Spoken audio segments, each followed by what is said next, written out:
Welcome, folks. As you come in, the chat should be open. We'd love it if you'd share with us where you're joining us from tonight.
Welcome in. All right, welcome everyone.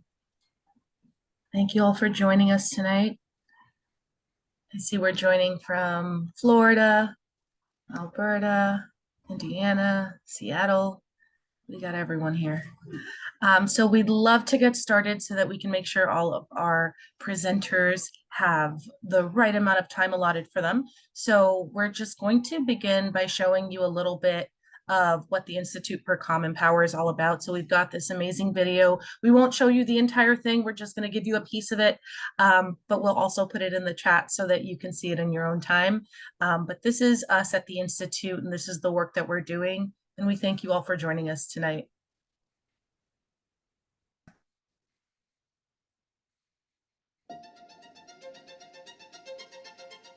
Well, you have a responsibility, and we teach this in the Institute, that once you have that knowledge, you need to use it in some way to create change. It's one of the things that Dr. W.E.B. Du Bois said. He said, you can't just have the education. You have to be able to take that education and turn it into action. It's how we model what we do with education to action in the Institute. And so knowledge is resistance as long as you use it as resistance. So we are here to talk about the Institute for Common Power. Yes. Is it relevant in 2025? The assault that we are facing, not only on truth, but on people who are marginalized in this country, we need to have a space where we can teach people about the history of this country. We can historicize what is happening today so that we can empower them. One of the things that we've taken to saying lately is knowledge is resistance. Now, that is something that shouldn't be as true and as powerful as it is today. But one of the things that historically, for instance, a fascist regime has sought to do is to quell knowledge, is to knock out the intellectuals. Because if you can remove knowledge from people, you can control them. And so right now, if we can make sure that people are equipped with the correct history, if we can make sure that we are teaching them what the schools don't want them to learn right now, about slavery, about Jim Crow, about the dispossession of land for indigenous people, then we can empower them and catalyze them to do the work today to create a just and inclusive democracy. Thank you, Dr. Scott. So, I mean, as you can see, everything that we heard in that video so far, the more we get into this 2025 / this current administration, we're seeing definitely the need for education and knowledge and resistance. So thank you all for joining us on this act of resistance. We have some amazing educators here that are going to engage us with different topics that are going to support us in engaging in resistance. So without further ado, let's get on to this. Yeah, thanks, Carmen, for getting us kicked off. Carmen already shared a lot about our mission and vision at the Institute and at Common Power. Here's our quick vision statement. At Common Power, our goal is to mobilize voters and help to create voting justice across the U.S. And the Institute for Common Power is the educational branch nonprofit of Common Power. And we're dedicated to challenging systems of injustice through expansive, strategic, and experiential programming, including events like tonight, where you'll hear from 5 educators from around the country sharing their experiences with the Institute and some of their relevant learning here. This is some of the many different projects that we take on at the Institute. including learning tours. We need to change these numbers. We just got back. Ivory was on that trip with a group of 50 educators from around the country for an educational learning experience to the South.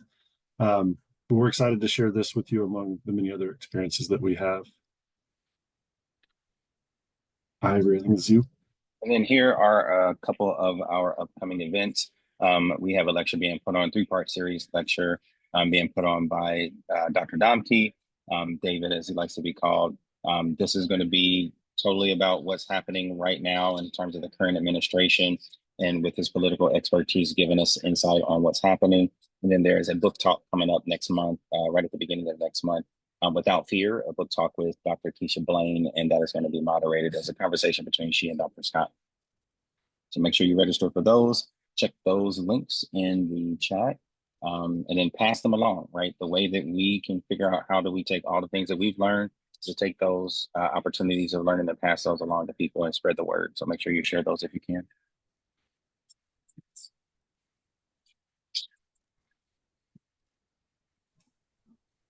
All right, and we are your Educators for Democracy team. So as educators go on their learning tour, they become educator ambassadors, and the work that the Educators for Democracy team does is we work with our educator ambassadors to keep them engaged and to support the Education to Action initiative. I'm Carmen Cruz. I'm a teacher from Brooklyn, New York. Specifically, I'm a special education history teacher at the high school level, and I'll pass it to my partners. I'm Ivory Kennedy Jr. From Columbus, Ohio. I work at The Ohio State University, where I run the middle childhood education program, so certifying future middle school teachers, grades 4 through 9. And with that, I will pass it to the other third of the team. Yeah, I'm the third, I don't know, of the Educators for Democracy team. In Seattle, Washington, I teach secondary public school. It's my 20th year in the classroom. My name is Luke Mitchner, and I went on an educator learning tour with the Institute back in 2022 and have been working with them closely since. And it's my pleasure to work with Carmen and Ivory closely on this team. It's been a really incredible experience, and we're happy to bring this programming to you tonight. Speaking of this programming, let's jump to it. Oh, real quick, Ivory put this together. He should be the one talking about it probably, but this is just a snapshot of our educator network. And again, it's grown by 50 just in the last week. We're at nearly 250 educators around the country now who've traveled with us, and growing. And we're really excited to be working with 5 of them this evening. These 5 educators. We'll hand it off to Ms. Payne Shannon in just a second, but we'll be joined tonight by Pia Payne Shannon, Kendra Egley from my state of Washington. Hey, Kendra. Stephen Ragsdale from Maryland, Samuel Aguiar from Minnesota as well, and then Ms. Faye Barber Dansby out in Indiana. It's a real pleasure to have the 5 of you with us. Thank you so much for your time and energy in all that you do, especially in educating young people. And we're so grateful to have you with us this evening. So with that, we'll send it to Ivory to introduce our first speaker. Yes, so as I am introducing Pia, if you want to maybe try to get your slides up, that would be great. So the title is going to be the Black Panthers 10-point plan. Pia Payne Shannon was born and raised in Memphis, Tennessee until her middle school years in '76, when she transitioned to Minneapolis, Minnesota, due to it being difficult for her mother to find a job, as she had been blacklisted for her political activism in Memphis. Minneapolis was a culture shock, but a catalyst for Pia to pursue her education so that she could be of service to her community. Pia is a product of Minneapolis Public Schools, Lincoln University, and HBCU, and her mother and father. Her mother, Janice Lewis Payne, passed away before the completion of her first year of school, and Pia's aunts and father were pivotal in making sure that she would become the first grandchild on either side to graduate from college. She is now in her 33rd year of being an educator in Minneapolis Public Schools, where she has worked to give back to the community, which has given her so much. And I have had the wonderful pleasure of being on a learning tour with her and get to know her personally. So I'm really excited for you all. And with that being said, Pia, I will pass it to you. Thank you. Thank you for the introduction. As Ivory stated, my teaching is about the Black Panther Party 10-point program, and the question I am putting forth is, why does it still hold relevance 59 years later? So the when and why. The 10-point program was written by Huey P. Newton and Bobby Seale. Huey P. Newton and Bobby Seale were the writers of the 10-point program, and they were also the founders of the Black Panther Party for Self-Defense. It was written as a set of demands for achieving justice, equality, self-determination for Black communities. The why, because systemic racism and economic exploitation required a response as a pathway to structural change for Black communities. So despite the 1960 Civil Rights Act legislation being passed, Brown versus Board of Ed of Topeka, 1954, Black people were suffering from poverty, reduced public services, poor living conditions, joblessness, chronic health problems, and violence. We can look back on the Watts uprisings of Los Angeles in 1965 and the increased police violence to impose order. On October 15, 1966, Black Panther Party for Self-Defense was formed in Oakland, California, as a result of all of these culminating events. It grew to 48 chapters in the United States and support groups in countries like Japan, China, France, Germany, Sweden, Mozambique, South Africa, Zimbabwe, and Uruguay, and countless others. So the tenets of the 10-point program were: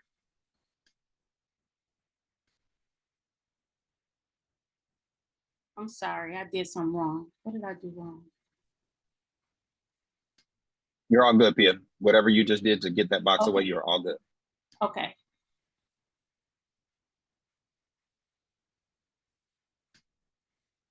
I lost my look at the slides.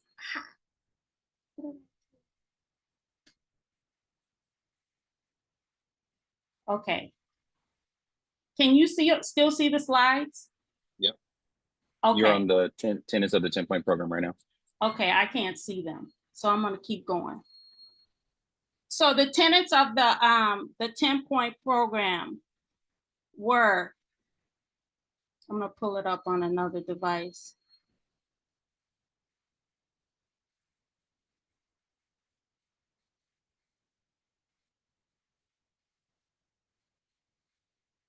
Okay, we want freedom. We want power to determine the destiny of our Black community. We want full employment for our people. We want an end to the robbery by the capitalists of our Black community. We want decent housing fit for the shelter of human beings. And as I read through these, think about how these tenets resonate with you and the current environment that we live in. We want education for our people that exposes the true nature of America.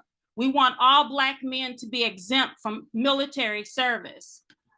We want an immediate end to police brutality and the murder of Black people. We want freedom for all Black men held in federal, state, county, and city jails. We want all Black people, when brought to trial, to be tried in court by a jury of their peers as defined by the United States Constitution. We want land, bread, housing, education, clothing, justice, and peace. So these were the 10 tenets of the program. And what I am going to focus on, if I can get back to, if I can start this.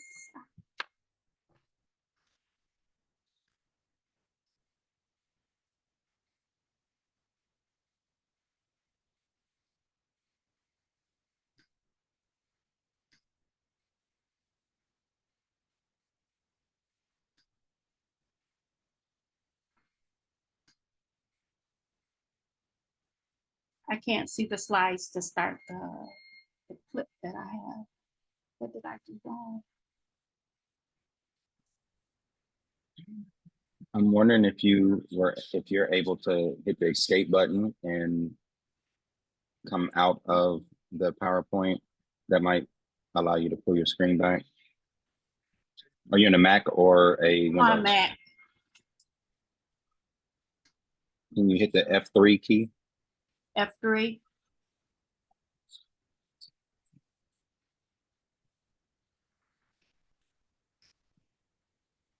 I hit it. I'm not sure. I can't get my. Oh, I got it. Got it. Thank you. You're welcome. Can you see it? Yep. So we're on the tennis of the 10-point program still. Okay. So I am going to.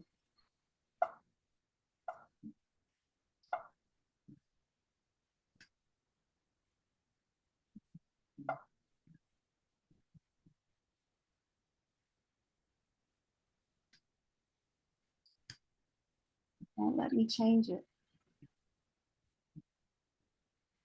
Let's try this.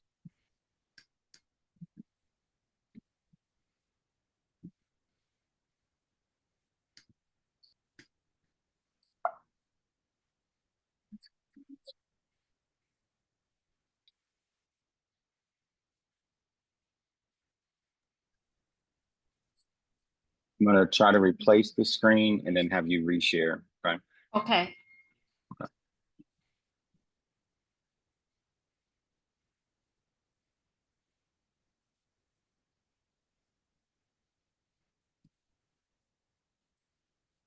All right. Now you try to get the share back and put your slides up.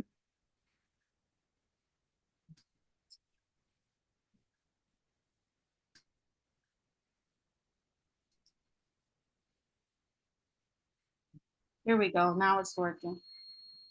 Okay. And then whatever I don't know if you have the Zoom, maybe the chat is open on that right-hand side of the screen. Maybe scoot that out the way just because there's a little small box that's kind of blocking it. Is that better? That's a little bit better, yeah. Okay. I got to explain to you also your soul, your needs, your political desires and needs, because that is Huey's soul. When we first organized the Black Panther Party for Self-Defense, he would say, Bobby, he says, we're going to draw up a basic platform, just basic, that black people can read. He says, we don't want to go real elaborate with all these essays and dissertations and all this stuff, because the brother going to look at that and he say, man, I ain't got time for that. I got to go see what I can do for myself. He said, just a basic platform that the mothers who struggle hard to raise us, that the fathers who worked hard, that the young brothers in school who come out of school semi-literate. You say, we want freedom, we want power to determine the destiny of our black community. Full employment for our people. Number 3, we want housing fit, decent housing fit for shelter of human beings. Number 4, we want all black men to be exempt from military service. Number 5,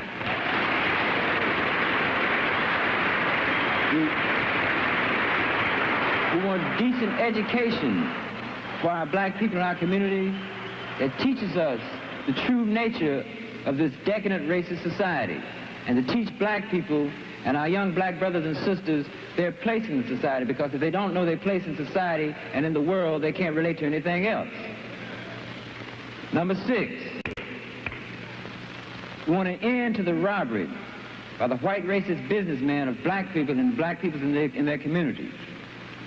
Number 7, we want an immediate end to police brutality and murder of black people. Number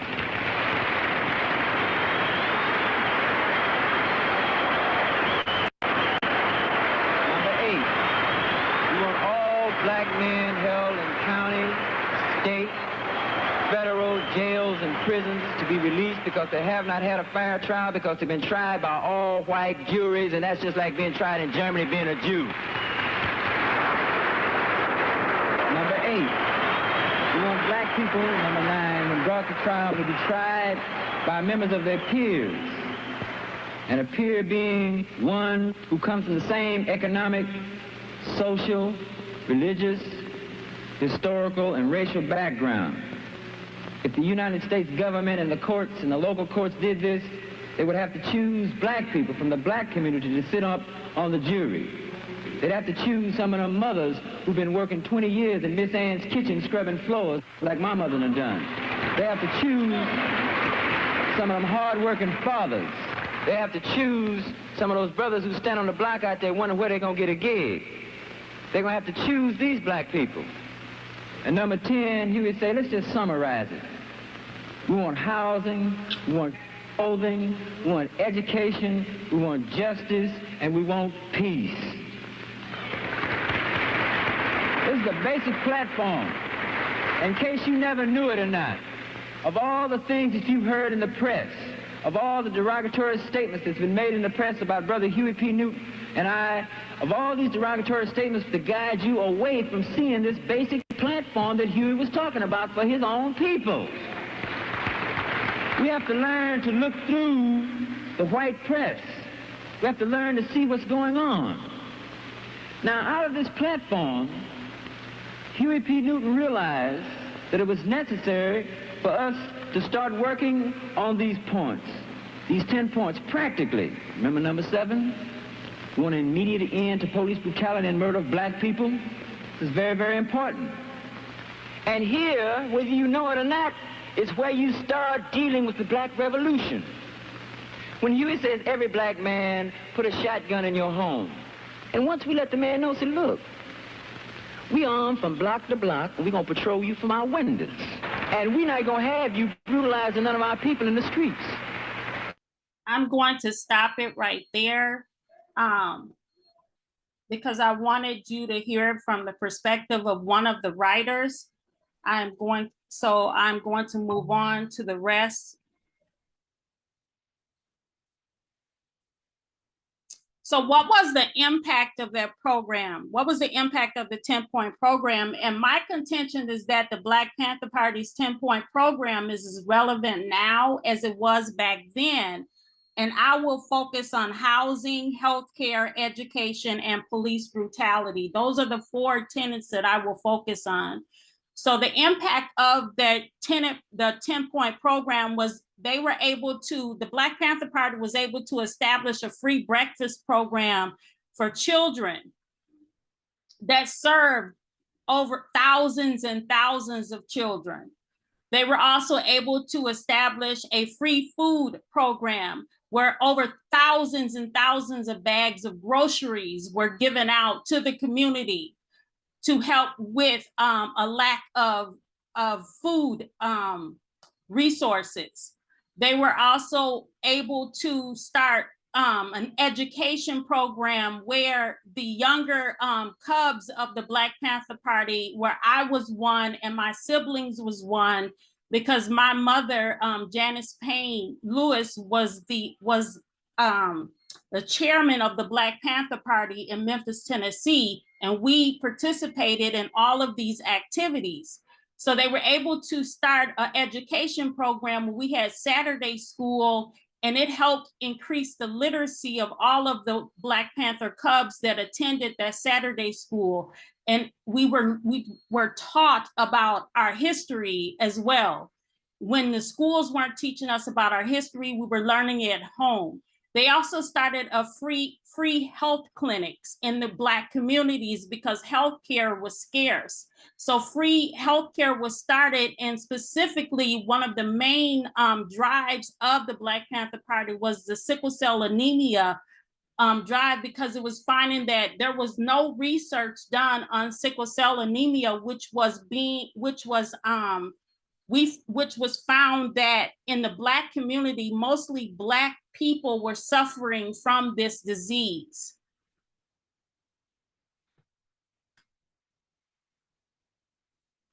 So what was the impact, the influence? There was an ideology shift. So the ideology shift in the Black Panther Party, it kind of shifted towards intercommunalism, where the free breakfast program put pressure on the federal government to expand its own school lunch program. And we saw that in 1975, they implemented the free breakfast program along with the lunch program. Community health clinics, free health clinics, which that offered screenings for conditions like sickle cell anemia and provided transportation assistance for the elderly.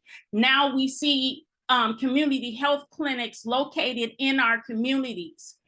First aid training was provided by doctors and nurses who volunteered in the free clinics. They established ambulance services in communities that were impacted by slow city services or no city services.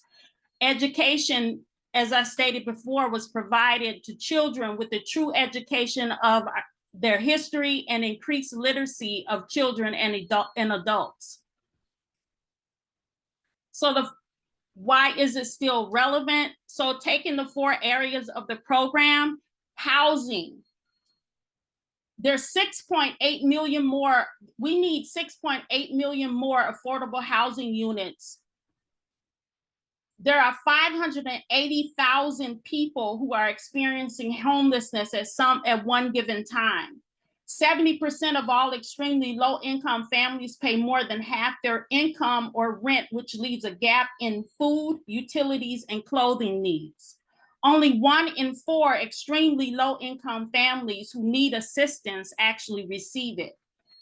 Healthcare.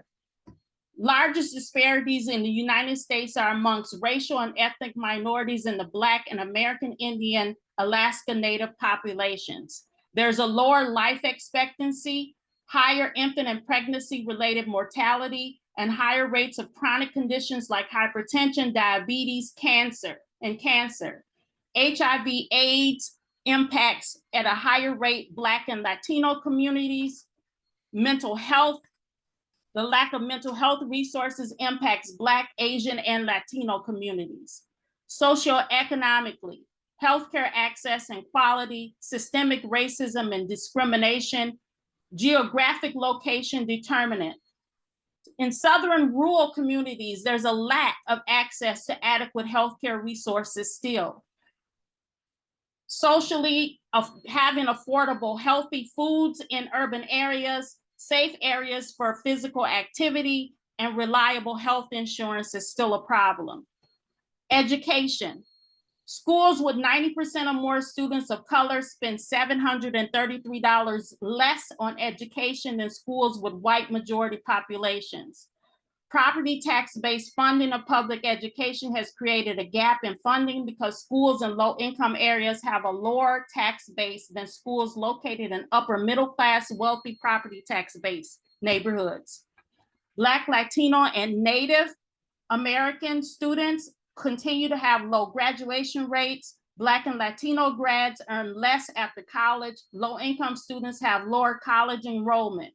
Minority and low-income students lack access to experienced teachers, advanced coursework, adequate technology, and academic support.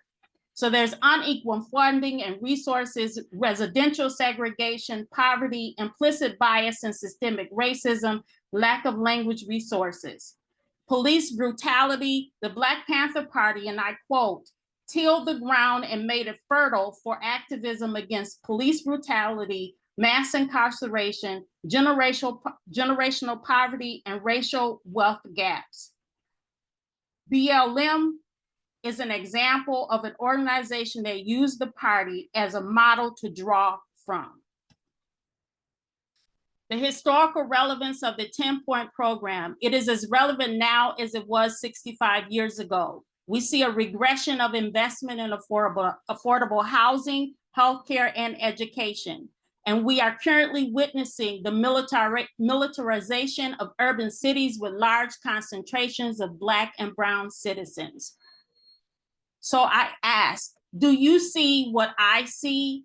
And do you also feel that the 10-point program is as relevant now as it was then with the current administration and all of the regression in policies that were put in place to assist poor people with affordable programs? And that is the end of my presentation. Very powerful question, very relevant question. I've never actually seen that video of the 10-point plan being spoken out loud. So that was refreshing. You definitely have to send us a link to that. I have a question for you, and more so on the personal side, because being somebody being raised in that environment has got to be super impactful. What would you say is the most relevant lesson that you've learned from growing up as a Panther and then being a teacher in the public school system? I think the most relevant lesson that I learned from my mother, my uncle, a couple few uncles in the party was that education was important, and it is also just as important to be of service to your community, to give back. And my way of giving back is remaining in education for the past 33 years and focusing my whole career in urban communities and urban schools.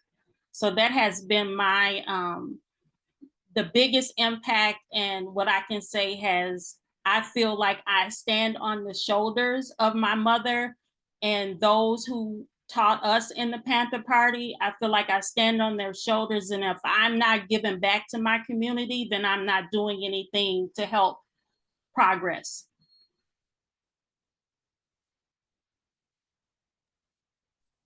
Thank you for that, Pia. Let's see, question in the chat from Candace. She says, thank you so much for an empowering lesson. How do you infuse your experiences as a child in the Black Panther Party and steeped in Black positive identity into your work? I make sure that when I am in front of students that are from marginalized communities, that I impart to them how important it is to receive their education, how important it is for them to become active in their communities, how important history informs us of where we came from, but also where we're going. And now we see history repeating itself. But if you don't know your history, then you will never know that it's repeating itself now with the regression of policies. So I make sure that I instill all of those things in them, and I make sure that I cover, because I'm an English language arts teacher and it marries so well with social studies and history. I make sure that my lessons align with history so that I can bring that history in there to make sure that they're getting it. So I make sure to teach them about them.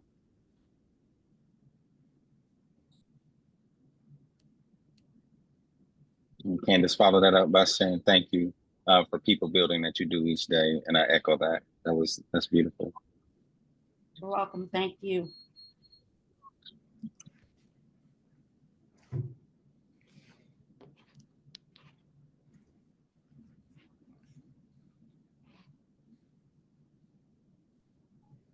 I have a question. What would you recommend, or how might people who are not educators be able to take action within their community? Because I think, you know, as educators, we definitely do have a platform. We have our classrooms, we have our students who we can, you know, encourage and inform. But I'm going to assume that some people on this call are not educators. So what might you recommend for them to engage in this work? Because it is very relevant today. And it's so relevant and necessary for people to do something, not just educators, but for everyone to do something. So what would you recommend for just anybody who's not an educator to take action? I would recommend, just as people took action during COVID-19 and they assisted, we saw a lot of food drives. People partnered up with grocery stores. They partnered up with different organizations. I would recommend that we will see this again. With the policies being enacted, we will see this again. We will see people out struggling to put food on the table. We are seeing the jobless numbers go up. They're rising. So people are losing jobs left and right. So we will see that. We will see the increased need for housing, that if you are not in education, that you figure out a way where you can get involved to help alleviate some of the suffering that will occur as a result of these policies. If we can get doctors on board as clinics are closing, if we can get doctors on board who can come to different places to set up shop to help out those elderly who will need checkups, we can get doctors on board to start doing that and have regular times where they can be at a facility, and we can organize transportation for the elderly to get there and people in the community to get there. There will be a huge need where you can look back on this 10-point program and look back on how the Black Panther Party was able to get this accomplished, to get those things accomplished. That is your roadmap. That is your roadmap for now. I appreciate you saying that, using history as a roadmap, right? Like we talk about history repeating itself with the negatives, but like we can use what worked as a positive today. So I appreciate you kind of bringing it back to the positivity. Also, thank you for mentioning the pandemic, because I feel like that was like this equalizer, right? Everybody at the same time was struggling. And I remember in New York City, I don't know if this happened in other states, but like school lunch was given to the community, right? Everybody was able, it was just such an equalizer. Everybody had access. And then the pandemic ended and they shut that off. So now unhoused people again are starving. So thank you for also mentioning that. That's what I had thought about when you were talking about the 10-point program. And my immediate question was, why didn't we keep using those services? Why didn't we keep doing it? But to your point, it's definitely on purpose. Yeah, the roadmap is there. We've seen it. We've seen it done. We actually have better systems to organize. So back then it was running around with leaflets. We used to run around with leaflets to let everybody know what was going on, where they could get the bags of groceries. We would run around with leaflets, handing out leaflets, and it would be in the party paper that was being sold on the corners. So back then it was footwork, you know. Now we have the computer. Everyone walks around with a computer in their hand, so it's easy to get the information out. So I think that now the systems that we have in place are more so on our side now than working against us.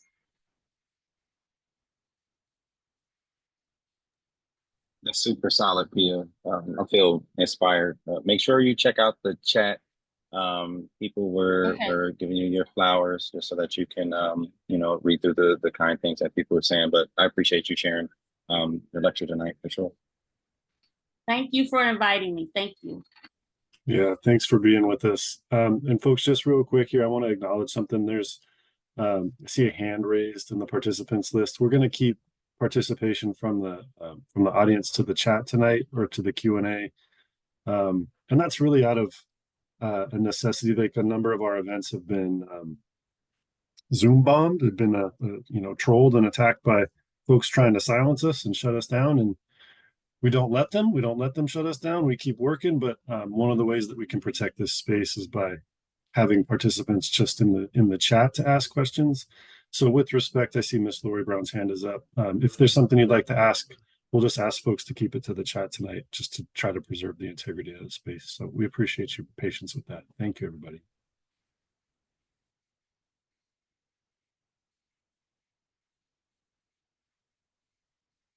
Well, I think Carmen, are you up? Okay. Yep. But yeah, also y'all should keep giving some flowers in the chat. Definitely keep doing it, because it's well deserved. And then Kendra, while I introduce you, you can feel free to start setting up. I have the honor of introducing Kendra Egley, has taught English at John R. Rogers High School in Spokane, Washington for 15 years. She completed her BA at Eastern Washington University, taught conversational English in Osaka, Japan for 2 years, and then returned to Eastern for her master's in education to start her career in her hometown. She has taught African American literature and EWU college in the high school and now AP course for 9 years, and currently teaches 11th grade English. She has also been advisor to the school's poetry club for 7 years and is Spokane Educator Association Union Rep. She participated in the Institute for Common Power Truth and Purpose Learning Tour in February 2024, attended the Educator Symposium in July of 2024, and the Tennessee-Mississippi Tour in January of 2025. She has canvassed with Common Power in Nevada, Arizona, Montana, and was a team lead for Wisconsin in the spring of this year. This fall, she will be a first-time presenter at the National Council for Teachers of English annual convention in Denver, Colorado. She is a mother to two sports-obsessed boys, Keen, 12, and Lewis, 10. Without further ado, Kendra Egley. Hi, thank you so much, Carmen. I'm Kendra, and I'm super grateful to be here to be able to speak to you tonight. So my presentation is on time traveling teens and making history real through a transformational tour.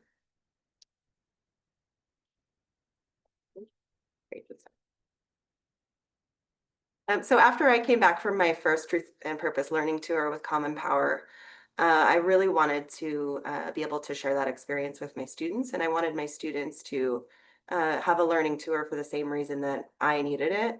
And I feel like a lot of that is because of, being from Spokane, Washington, and I'll show you a map in just a minute and give you some context, but we tend to feel very removed from history in general, from politics, from things that are going on in other areas of the country.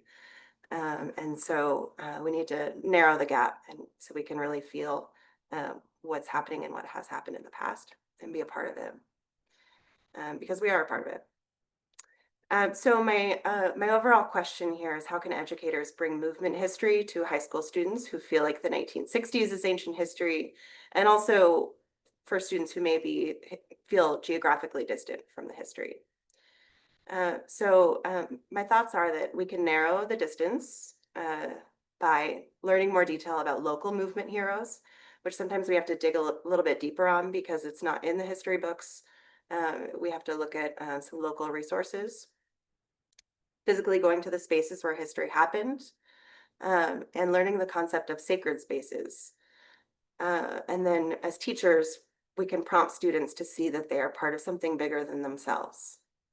And through this, we can prime our learners for making the leap from education to action. Okay, so here's a map so you can see where Spokane is, to get a little bit of my context. It's in Eastern Washington. It's about a 4-hour drive from Seattle, very close to Idaho. So we tend to have a lot of connection to our friends from North Idaho through family or travel. You can see that in the upper map there, we're the 5th Congressional District. So our representative in Congress is for this whole area of Eastern Washington. So although Spokane tends to be more progressive in the city center, this is a whole, huge rural area that is represented. So we tend to have a Republican representative. The city population of Spokane is 230,000, so it's a large, small city, second largest city in the state of Washington to Seattle. But the county has about double that in population. Our largest employer is Fairchild Air Force Base, right outside of the city. Government, education, healthcare, and the Kalispel tribe are the top employers. Colleges in the area, we have Gonzaga University in the Spokane City Center. It's a Jesuit school. Whitworth University is a Christian private school, also in Spokane City. Eastern Washington University, where I went to school, is a smaller public state university, more affordable option for most of our students. Washington State University down in Pullman is also a school that a lot of our students end up going to. And then we have 2 community colleges in Spokane. I think it's important that we make a land acknowledgement, and this is what I've adopted from the land acknowledgement that my school puts on our announcements every day. So we are on Spokane land, and our schools and homes are on the stolen lands of the Spokane tribe. As teachers in Spokane, and I would encourage teachers everywhere to do this, that we acknowledge that our roles make us representatives of a nation and state that have colonized the land. And in my home, Spokane, the Spokane people shared this space with other tribes through relations, resources, history, trade, ceremony, and resistance to the U.S. Army in particular. We give thanks to the original teachers who lived and continue to live here. The children of the sun are the Spokane people. They lived and continue to live on the Spokane Reservation and on Spokane land, and continue to go to Spokane public schools. Spokane people continue to keep the interior Salish language alive. So I want to talk a little bit about sacred spaces, because I think it's important especially when we're traveling and learning new things about a place. We need to understand that a sacred space can be really anywhere. We don't always think of it that way. We tend to think of churches as sacred spaces in Western Christian society. In indigenous religions around the world, a sacred space can be anywhere. So these are just kind of some of the things that I think of as places that could be sacred if we think of them that way. A place in nature that inspires or prompts some kind of reflection. It could be at home or even just like in the self, in an internal meditative space. It could be somewhere where history happened. So that's specific to what we're talking about today. Somewhere where people suffered or died for a just cause, for freedom, for dreams deferred, or for true justice. And it could be a space that helps us connect with and understand our culture or our national identity. So I want to give just a little bit to continue that context on Chief Spokane Gary, who lived 1811 to 1892. We have a middle school that feeds into the high school that I teach at, that's Gary Middle School. And from talking to the students who went to Gary Middle School, many of them, other than his name, don't really know much about his life. And I think it's important for us to learn more of those details. So Chief Spokane Gary, his father, also a Spokane chief, sent him with fur traders at the age of 14 to be educated at the Red River Settlements Missionary Boarding School in Canada. He became a leader and spokesman for the tribe. He opened a school to teach reading and writing. It actually happens to be right near where my mother-in-law lives. There's a park there where his school was. And he taught his fellow tribesmen agricultural techniques. He was an advocate of peace and fair land settlement for his tribe, and he never wavered on that insistence that the Spokane people should have the rights to their native land along the Spokane River. And his farm was located in Hilliard, which is, I'll tell you more about in just a minute, is the neighborhood that my school resides in, and where Gary Middle School is. And that's an area of Spokane that was stolen from him late in life. It was literally stolen. That someone came. I think he was running horses down by the Spokane River, and while he was away, a colonizer came and took his land, burned his things, and he wasn't able to live there anymore. So he was forced to move to another area known as Hangman Valley, which also has a history of betrayal, where the U.S. Army betrayed and hung several Native chiefs who were there to surrender. So anyway, this is where Chief Gary ended up living. People would throw rocks onto him. Boys would come and taunt them. So he lived out the rest of his life on someone else's property, a landowner who allowed him to camp on their property, and that was where he died. Spokane Public Schools, it's a large school district. We have almost 30,000 students and 68 schools, 2,000 teachers. It's one of Spokane's largest employers. You can see, so this data here is for the entirety of Spokane. 65% white students, 12.8% two or more races. Our Native population is low in Spokane Public Schools, higher in some schools than others. Same with our African American population. Our Hispanic and Latino population continues to rise. It's at about 12% right now. We're heavily low income. 61% of overall students in our school district are considered low income. And then this is my school, Rogers High School, in Northeast Spokane. And like I said in the opener, I've been there for 15 years. It was built in 1902. It was Hilliard High School. Hilliard at one time was a railroad community, and it was its own separate town, but eventually was incorporated into Spokane. It was renovated in 2009, and it's on the National Register of Historic Places. It serves the Northeast community that has always been a working class and immigrant community from the very beginning, as it was home to the Great Northern Railway. So my school's population looks a little bit different from the overall city of Spokane. We are 76.7% low income officially. And I think a lot of families don't fill out the paperwork for that. So it definitely is higher, and we generally consider it to be higher. We have 16% of our population is English language learners. The advisory class that I teach is all English language learners. We have a higher homeless population, 9% of the school. And the race and ethnicity population looks a little bit different from the rest of the district as well. Okay, so I'm going to talk a little bit about how I planned the trip to the South with my students, and how I fundraised and how I organized the framework for learning. So the first thing I did was build partnerships, and some of these were partnerships that I had already established, and some were built for this purpose. So I decided to do an EF tour for the trip, so that to help with planning, and so it could be well organized. And that we would have a tour guide and so forth. And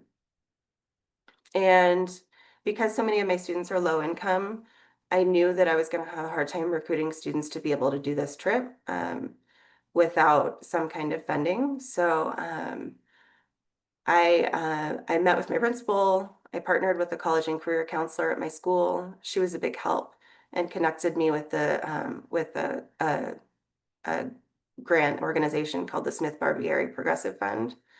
I also partnered with, this is my friend April with the hat on here, April Eberhardt. She is the editor for the Black Lens newspaper, an African-American centered newspaper in Spokane. And she also was one of the moms that came along on my trip. Her son is a 10th grader at my school this year. We wrote letters to potential donors. We partnered with an organization from my community called Hilliard Built. And Hilliard Built provides funds for students to do extracurricular activities that they might not be able to afford otherwise. So like they'll solicit donations and then get kids a new pair of shoes to play basketball with, stuff like that. So Hilliard Built was able to provide a fund so that I could channel the money through the fundraising money through something outside of the school district. Smith Barbieri Progressive Fund, I owe big thanks to them for providing a large grant for this. SWAG is a student organization that Jamie Stacy, who I work with, Strong Women Achieving Greatness, she created the program, and it's a club at my school as well. So she was a big help in this, and she sponsored one of the students to go completely on the trip. And then Institute for Common Power Education to Action grant also was a help for this trip. Okay, so we're planning this trip to go to the South. We went to Atlanta, we went to Alabama, which again feels very distant from us in Spokane, Washington. So I wanted to provide students with some civil rights heroes from their hometown. So this is Francis Scott. And again, I would encourage everyone to do the same thing in their hometowns. Look for the heroes, so that students know that they're everywhere. So Frances Scott was a teacher at the school I work at for 31 years, and she was also the Spokane Education Association president. She taught English, German, sociology, and African American history. Her mom was from Atlanta. She had been a nurse there, but when she moved to Spokane, they wouldn't hire Black nurses in Spokane, so she worked as a maid and a cook. Frances Scott graduated from Gonzaga Law School in 1978 and became the first Black woman attorney in Spokane. Quote from her, she said, "We must exercise some degree of militancy against slumlords, against Klansmen, against people who want no minorities in their neighborhoods, against racist textbooks, and against politicians who thrive on bigotry." I mean, that quote could be said today. And now we have an elementary school in Spokane that's named after Frances Scott, which is really cool. And in 2021, they renamed the school. It used to be named Sheridan, which I know Sheridan has a complicated history, General Sheridan, with the Civil War. He was a Union general, I believe. But when he was after the Civil War, when he was working on colonizing the West, he's known for the phrase, "The only good Indian is a dead Indian," not someone that we want our schools to be named after. Okay, another local connection. I know that the Institute for Common Power often mentions the sole freedom rider from the state of Washington. So this is Ray Allen Cooper. He was born in 1942. Had to do a little bit of digging and solicit some help from historians in Spokane to find out about him. He's a graduate of Lewis and Clark High School in Spokane. He was 19 years old. Seattle raised money, people in Seattle raised money to send him when he was a University of Washington art student to Mississippi as a freedom rider. He was arrested in Jackson, Mississippi for his participation in the July 15th, 1961 freedom ride from New Orleans to Jackson on the Greyhound bus. And he spent 45 days in that notorious Parchman Farm Penitentiary in Mississippi before the Seattle chapter of CORE raised money for his bail and transportation funds to return for a court appearance there. This is Samuel Minix, also born in 1942. He was a junior in college at Eastern Washington University, my school.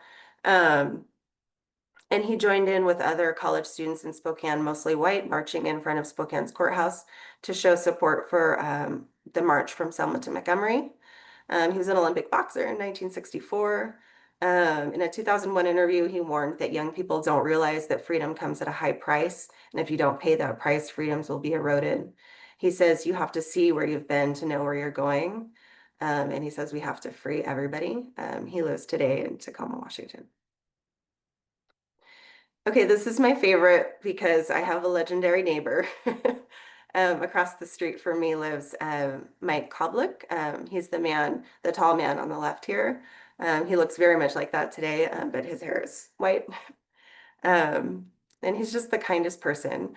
When I first moved into my neighborhood, Mike and Claire would have all of the neighbors over for gatherings, and they would do like sing-alongs.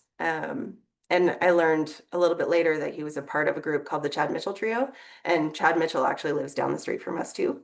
And they were a famous folk group in they started out in the late 50s, but in the 60s.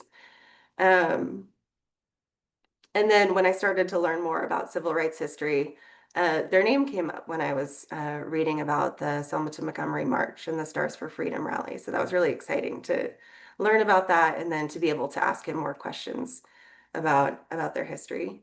So the Chad Mitchell Trio formed through the Gonzaga Men's Glee Club in 1958.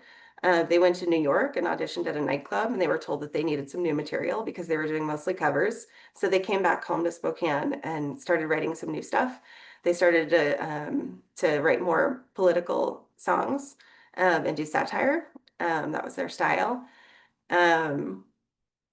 They went back and they were put on a set with Miriam Makeba, who's from South Africa.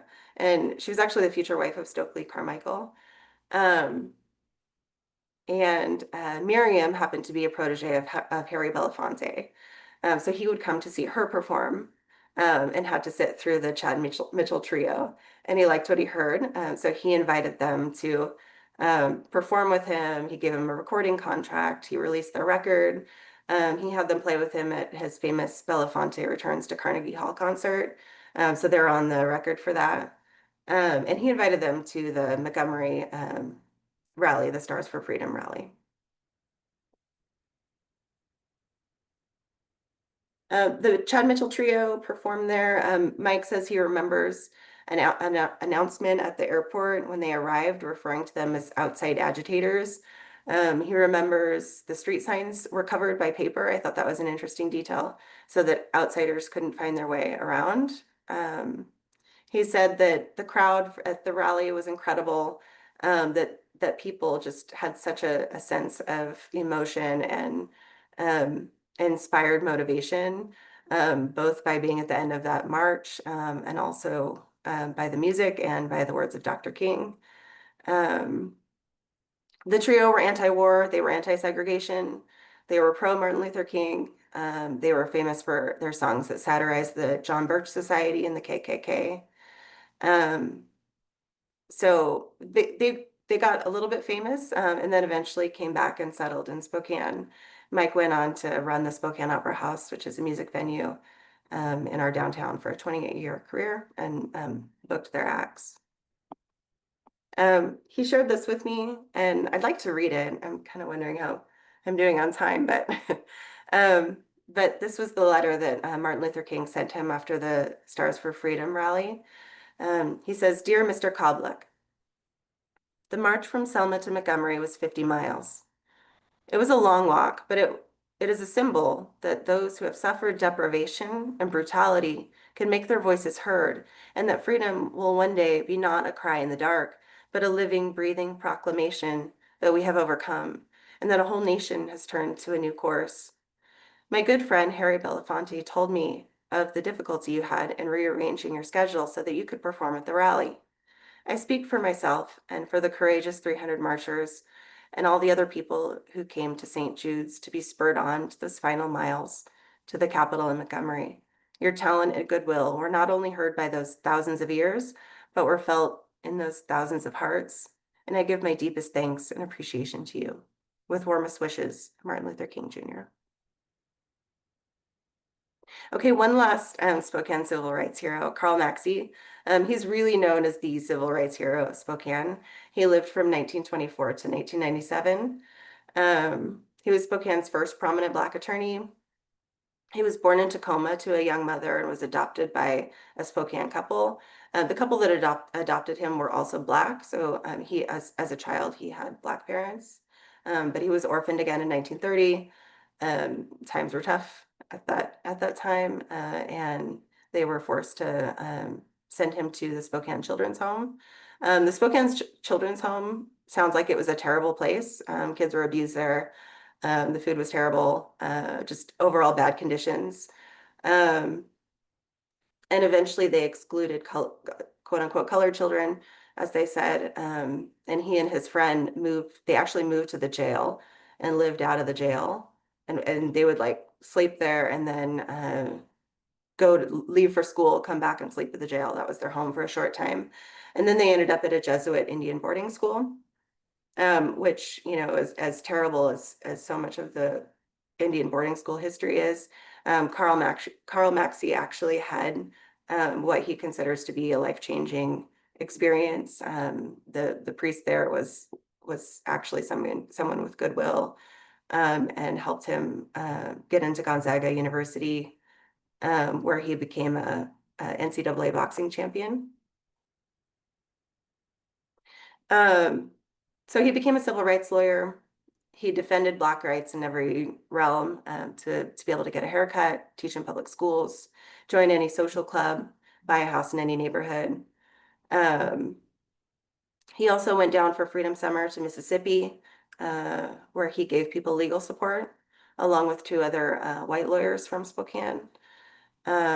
He met Martin Luther King down there, and after a Stokely Carmichael-led action that led to arrests, he gave them legal aid.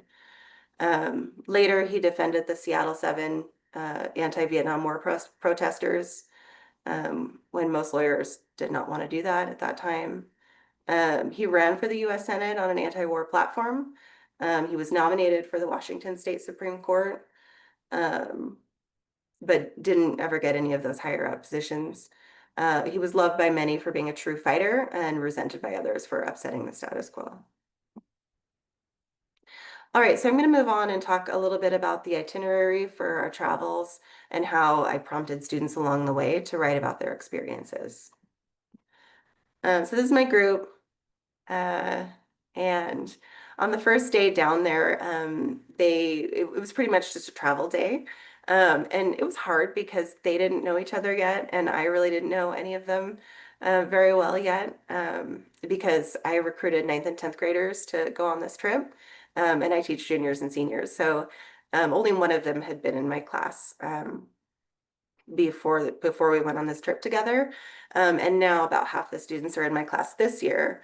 So they're coming into African American studies with the experience of having been on this trip. And then the rest of them who are younger will be in my class next year. So I'm not going to read through all of my prompts, but what I had the students do is I gave them a folder to use during the trip that had their itinerary in it, and it had journal prompts and lines for them to write on. And then each day I would encourage them to write. So just, reflective questions. What kind of emotions came up through the day? What stories and ideas came to their mind? What did they not like about the day? What are they looking forward to or excited about for the next day? So that was day one. The next day, our first day in Atlanta, we went to the CDC Museum. We went to the Ponce City Market, the Jimmy Carter Presidential Library, and the Georgia State Capitol Building. The CDC Museum was an interesting surprise for the trip. We didn't know until right before we got there that was going to be one of our stops. And after all the stuff that's been happening this summer, I think that we can see the relevance and how important this location is. So this is the CDC where that shooting took place, and the museum is in that building. So students learned about the important role the CDC plays in preserving public health, stuff like the response to the COVID-19 pandemic, case studies on healthy lifestyles, epidemics of violence, the AIDS epidemic, the Tuskegee experiment. It's a really nice museum space. This is our group. We joined up with groups from Omaha, Wichita, and Denver that we were all riding on the bus together. So the students got to meet some new friends. They were nervous about that, but of course they came away with friends for life. Hey, Kendra, just jumping on to say 5 minutes. I promised Okay. you a 5-minute heads up. Cool, thank you. You're doing great, by the way. Jimmy Carter Presidential Library was cool. Students learned what it was like to have a peace-loving humanitarian president who was a white man from the South, from humble beginnings. We went to the Georgia State Capitol Building. This was a place where we could start to get a little bit critical of how their narratives are presented. They had a small portrait of Martin Luther King in the corner that was pretty out of the way, like you wouldn't really see it unless you went over there and looked at it. And then prominently in the lobby was the statue of Benjamin Harvey Hill.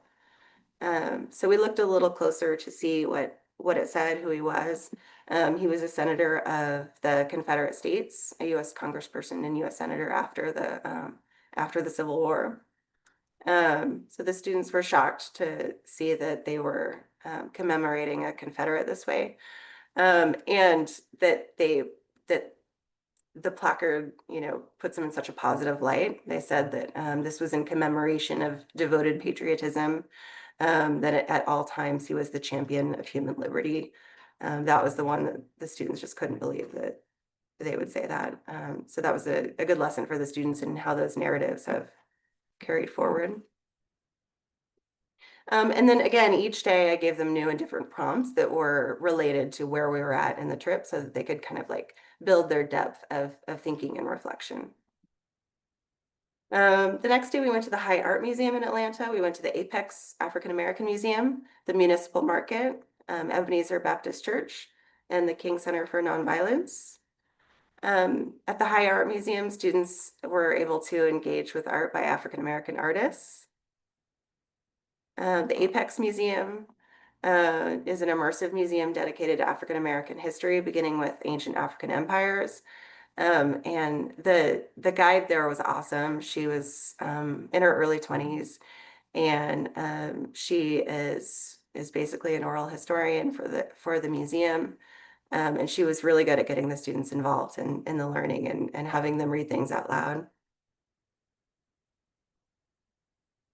The King Center and the Ebenezer Baptist Church, at this point in the trip, students are beginning to understand that concept of sacred spaces in the churches that we visited, along with just in general, the spaces that we were in.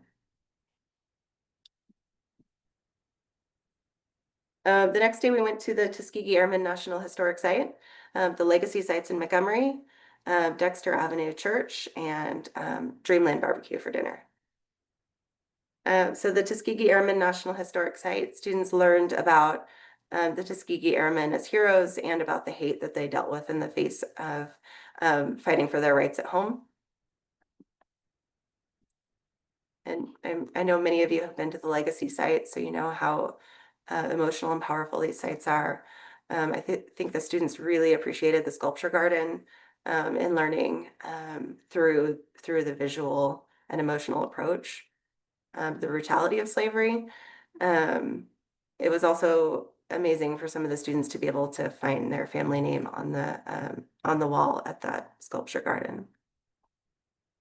So the questions by this day are getting a little bit more in depth.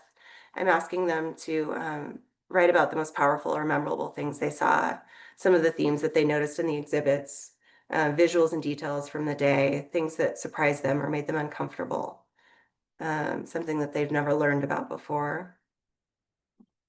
The next day was a day about, again, about sacred spaces and a focus on the children. We went to Kelly Ingram Park, 16th Street Baptist Church, and the Birmingham Civil Rights Institute.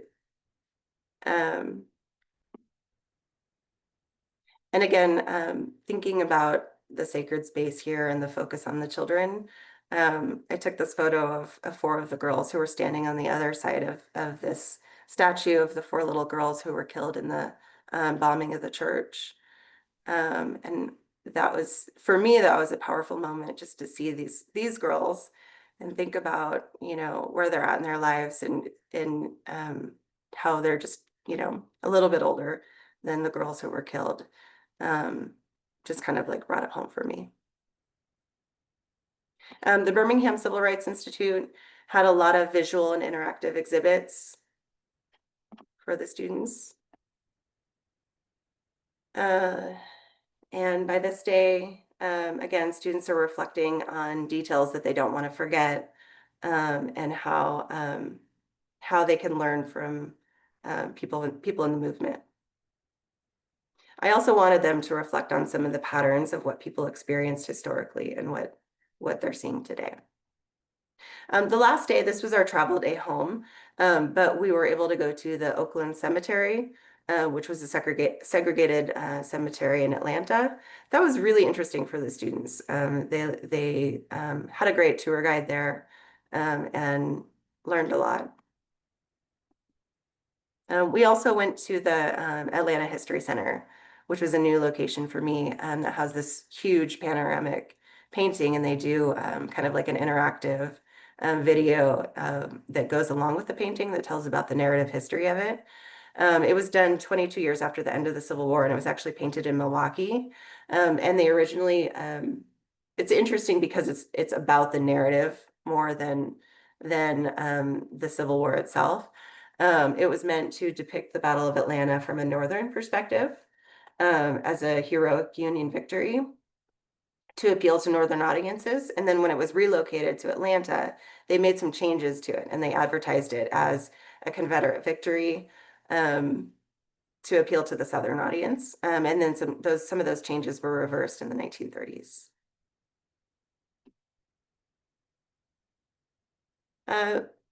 So April Eberhart, who came along with us on this trip, like I said, she's the editor for the Black Lens newspaper. So she published some of the students' reflections in the Black Lens later on in the summer. So that was cool to be able to see some of their reflections in writing. As an example, Ella said, I learned that everyone is connected through history. My culture has a deeper story, one that wasn't meant to be told. What the government and school systems left out came to life in the art, sculptures, and museums. I'll always remember the friendships I made, the knowledge I gained about Black history, and even the bug bites. But overall, I'll remember how easy it was to connect with everyone and how much I grew. I think that's probably all the time I have. Thank you.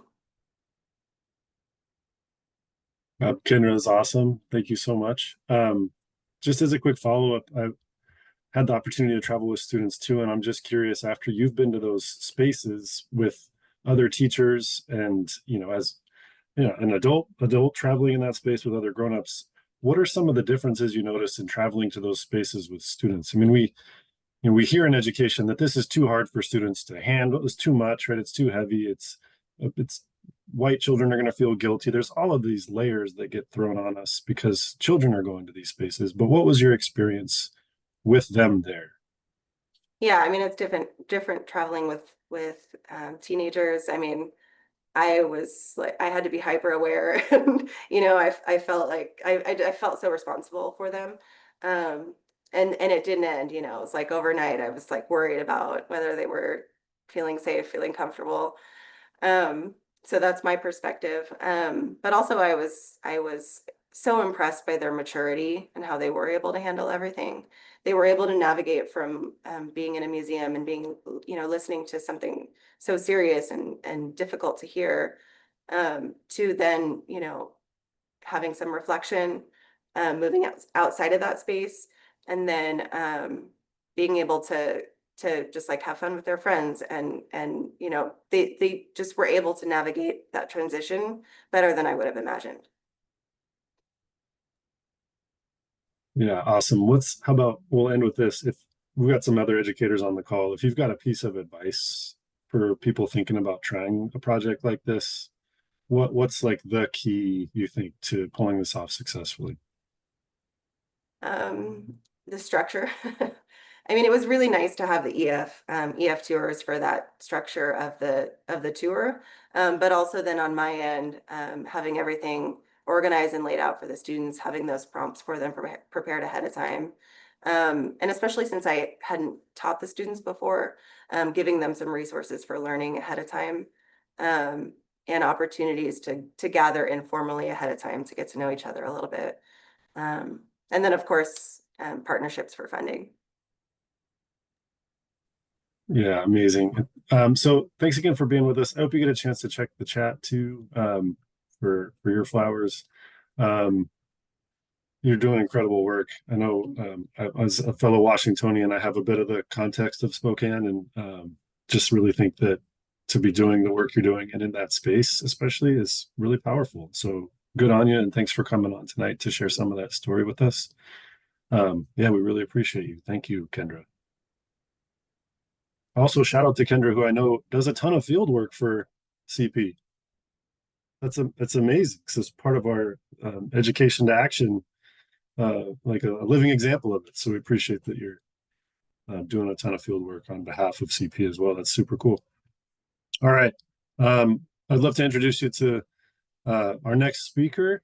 Coming up next from Baltimore, Maryland, is Stephen Ragsdale, an associate faculty at Johns Hopkins Bloomberg School of Public Health, and recognized leader in health policy, equity, and systemic innovation. With many years of experience, he's directed hospital operations and healthcare transformation at several institutions nationwide, creating models that improve patient pathways that impact health status while achieving cost savings nationwide. Beyond healthcare, his work extends into education, social work, law, business, and the music and arts, where he develops academic programs and initiatives that build bridges across disciplines to help strengthen communities. His combined experiences in systems theory and design and history enables him to offer a dynamic perspective that connects complex structures to real-world outcomes, helping listeners and organizations make sense of today's challenges. Currently based in Baltimore, Maryland, he consults across many sectors while continuing to advance research in the policy of re-educating doctors, effectively legislating the social ecology of medicine. Ladies and gentlemen, it's my pleasure to introduce Mr. Stephen Ragsdale. Thanks for being with us tonight. Well, thank you, gang, for having me. And I don't call it gang; I call it my team. But since my travels with the Institute of Common Power, I really feel like this is a team, and I'm really excited to share this. I'm going to jump in because I have a ton of slides. My work is mostly in systems theory and design, and I'm gonna kind of back into some of like how I look at the world. And so I don't just look at like these single strands of history because I have focused on the social determinants of health. I spend a lot of time like looking at like systems design, how these things relate to one another, how the dynamics work in particular, the de facto and de jure, the rule setting, and how public responds to that rule, and how that looks not only nationally but in a refined space. And so like you'll see at the center of it, federal, state, and local policy drives a lot of this, and the social determinants of health. And so what I've come to call it over the years is the socioecology. And so I'm looking at the socioecology of medical outcomes, right? But over time. Now, I want to challenge you guys, and actually, I'm challenging myself to make sure that I cover all of these things. I'm a big fan of CAS, and one of the things that I want to make sure that we uncover today is the Mid Atlantic is not really known popularly for what happened in the colonial times. And I think it's a lot of times we miss an opportunity to interrogate what happened in the Mid-Atlantic regions, in particular Baltimore, D.C., and Northern Virginia. And so, but I'm going to focus for this talk, I'm going to focus on what Isabel Wilkinson called the 8 pillars of caste building. Please take a pen if you have something to write these down. Divine will. I mean, you guys, I think you guys know this, and if you most of you have read the book, meaning that like uh, uh, racial dimensions are driven by divinity, right? This is God ordained. Heritability is privilege can be handed down. Endogamy and purity pollution. In particular, I got interested in this. My undergrad degree is in Latin American history, and there's a concept called limpiezas de sangre, cleanliness of blood, and it's purity pollution. So that's where the one drop rule, occupational hierarchy, dehumanization and stigma, terror and cruelty campaigns, and just an inherent superiority, inferiority, of everyday living. And so, like, I'm going to make sure that I cover all of those. And so, like, every time I mention one, check it off. And like my predecessor, on the West Coast, like we sit on indigenous lands too. And as a community in Maryland, we are surrounded by water, particularly through the DMV, the Eastern Shore, um, was a popular destination for colonialists. They began the tobacco. The their movement into growing and industrializing tobacco. But there are 8 tribes in Maryland that are recognized, and I have to say that there are some languages and tribes their language will never be spoken in Maryland or anywhere else because of the consequences of colonization. Now, let's get into my thesis. I think that healthcare, just like racism, I'm sorry, is largely driven by local phenomena. These are international ideas with constructs or ideas that we think about, but mostly when you think about the economies of race, they're mostly driven through the economy that's happening in your area, in particular in the colonial times, because the only the only interstate commerce for much of the colonial period are people. And so Baltimore, because of their geographic location, because of some of the original qualities, I think you'll be a little surprised at like how the place that Baltimore, Maryland, and Maryland, the state of Maryland, play in developing race theory and racialized systems in America. And so, what I look at, like, and I learned this at the University of Pennsylvania, is systems theory and design. That we create a series of inputs, we process them, they produce outputs, and then we keep looping that around, right? And they produce a feedback loop. And that's really like not how systems work, but how society works. Now, the thing that I'm going to share with you about Maryland, that what is the one thing, put in the chat box, the thing that you know that this, one thing that distinguishes Maryland. Well, the one thing that distinguishes Maryland as a colony, it is the only one of the 13th that is founded by Catholics, and that is a BFD. That is a huge deal because this English, these are English refugees, white refugees, escaping the Anglican Church in 1632 and given a land grant by Charles I. And so, like all of the other, if you think about it, all the other colonies are founded by Protestants, right? I mean, so like them getting this slither of land, like below other English folks from Virginia, and above, right above us, Pennsylvania, and it's really a narrow slither of land when you think of kind of like what the colony means. And so, like, they really have a hard time getting themselves off the ground and competing with the other economic states. Charles Carroll of Carrollton. Is the only Catholic to sign the Declaration of Independence. And so, like, even though it's founded as a Catholic refugee state, it doesn't stay that for long. And there's some religious tension, if you will, and that crosses into ethnicity and race as well as churches begin to evolve and develop.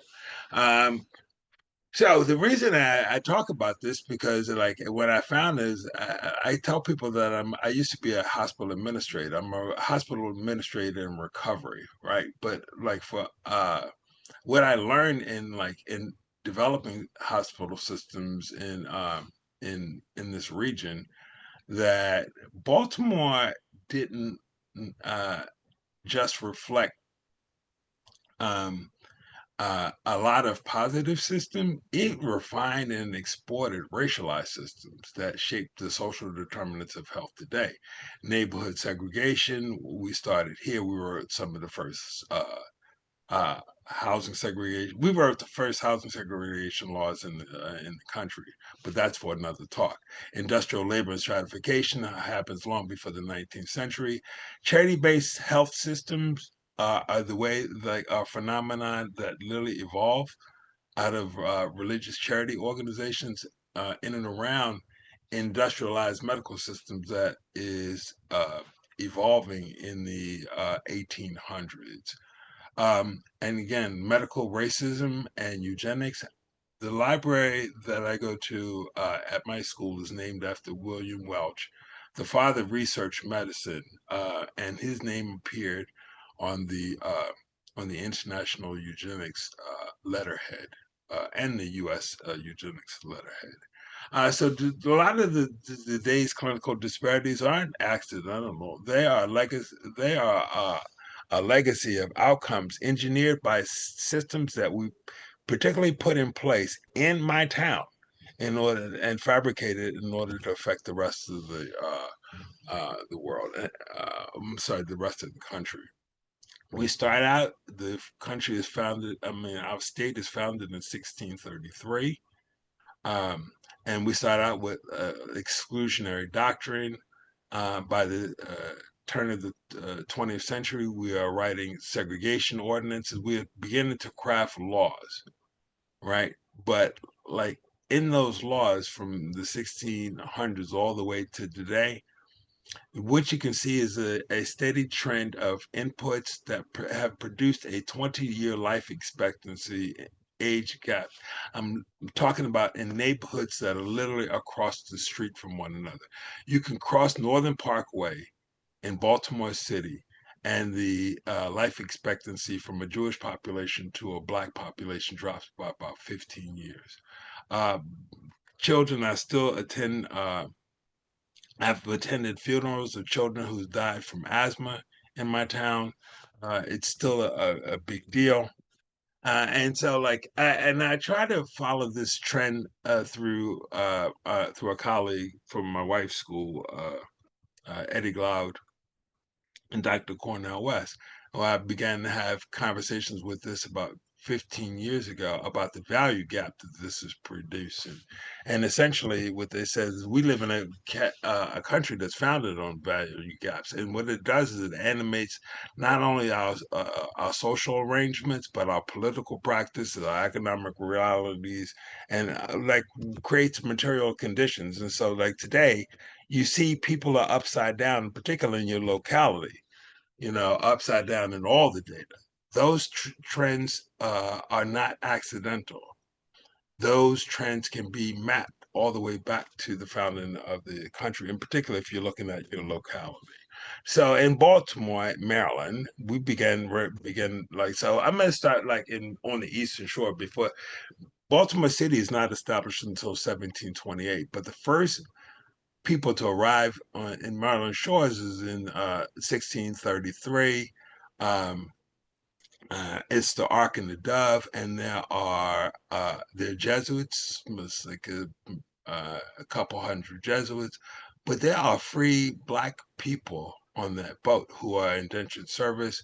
And one of them is Matthias de Sousa, who is of Portuguese and African descent. He would serve in the legislature, right? But like literally, Maryland begins to change. So about 10 to 12 years after becoming a state, Maryland begins to industrialize, indemnify slavery. So it's written into the banking laws. Um, um, and so self-determination, religion, and race go hand in hand. The first thing that the Catholics do when they get off the boat is to hold a mass. Um, um, Matthias de Sousa would uh, serve his indentured servitude for 4 years. He would marry a white woman. He would make some money, but because at the time, by the 1640s, he loses just about everything that he has. He has to mortgage himself, his hands, and then we lose track of him in 1642. I'm sorry, 1644. Maryland, I think the best way, I'm not going to go into a deep Maryland history. The thing that you can know about us is like all the other colonies, we were trying to, Maryland colonialists were trying to expand their economic empire. So like these runaway Catholics really dependent on Black labor because Protestants will not come to the state. And so like the early agriculture is tobacco. Then Maryland becomes the shipbuilding and shipping capital of the United States. We began ironworks in the in the late 1600s, 1700s around the waterways. But they don't have farming diversity until the late 1700s, and the fields become fallow and they're forced into other crops, food crops, and that's where Maryland begins to compete. But food crops cannot compete with tobacco, and so like what becomes Maryland's biggest export are human beings. The Calverts, the first three generations of Calverts, and many of them owned slaves, but call themselves anti-slavery later on in life. by 1638, the first Calvert presided over one of its first official acts. And they called it Marie's Land. Right? It was a doctrine of exclusion. The Council of Colonial Maryland issued a public edict saying that neither existing black population, their descendants, nor any other blacks shall be permitted to enjoy the fruits of white society. The doctrine was written to ensure that blacks would remain subordinate, non-competitive, and non-compensated workforce in perpetuity. And so, like, they could be here, but I mean, in many instances, they tried to send it back. By 1728, Baltimore is established. Midway through that through that century, Baltimore City becomes, even though has one of the largest free populations of African descended citizens. I'm sorry, I can't call them citizens. People who live in Baltimore, they don't have citizenship. And black people, they're free, but they don't have citizenship, and they are forced to live amongst one of the most vigorous slave economies in the country.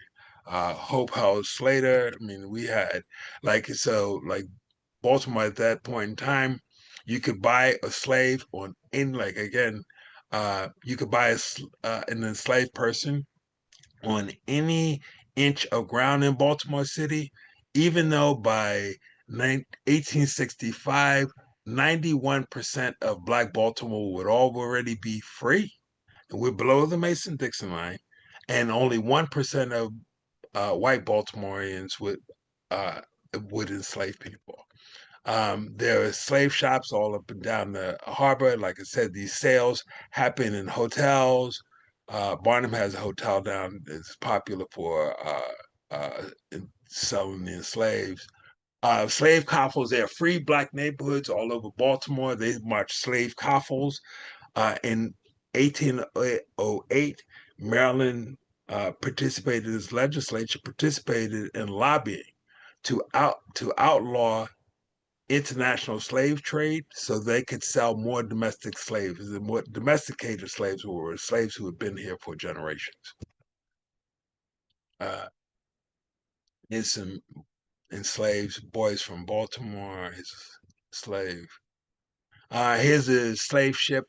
If you've ever been to Baltimore's harbor, they would park it usually off the dock for fear of reprisal, because it's kind of like Maryland, it's kind of a split state, right? Our largest slave sale took place in 1838. It was actually, again, I'm full disclosure, I'm a Jesuit Catholic.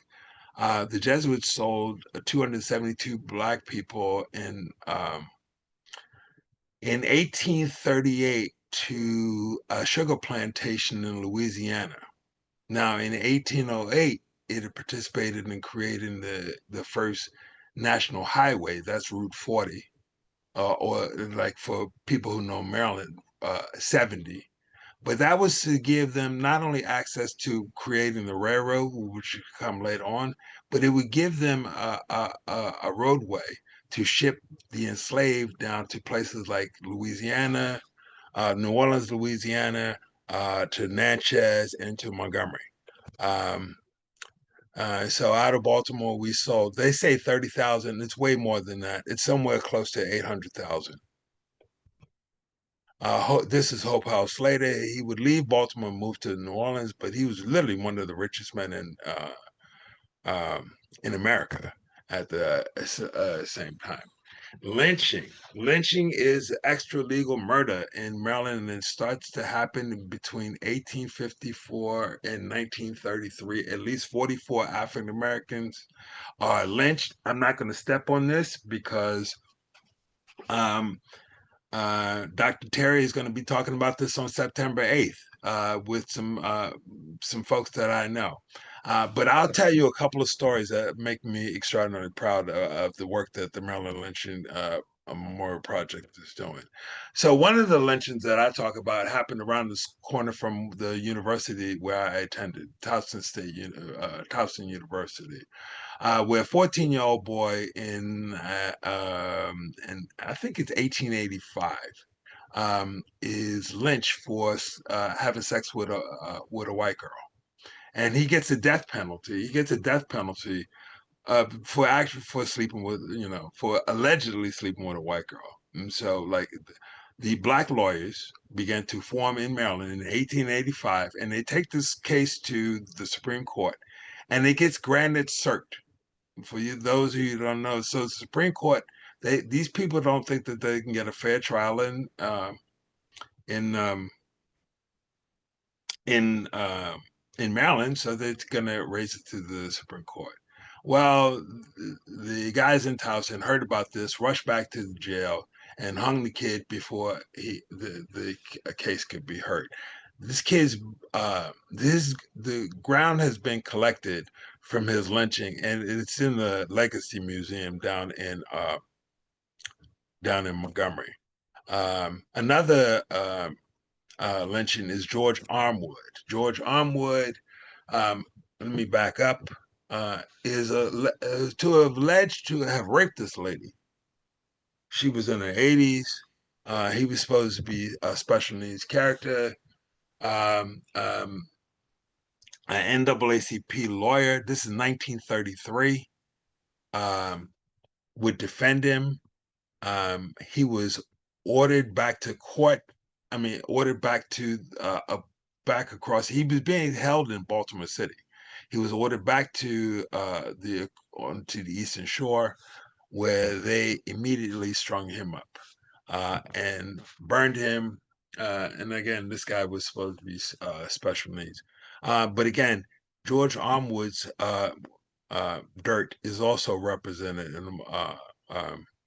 in the Legacy Museum. Thank you, and I appreciate that.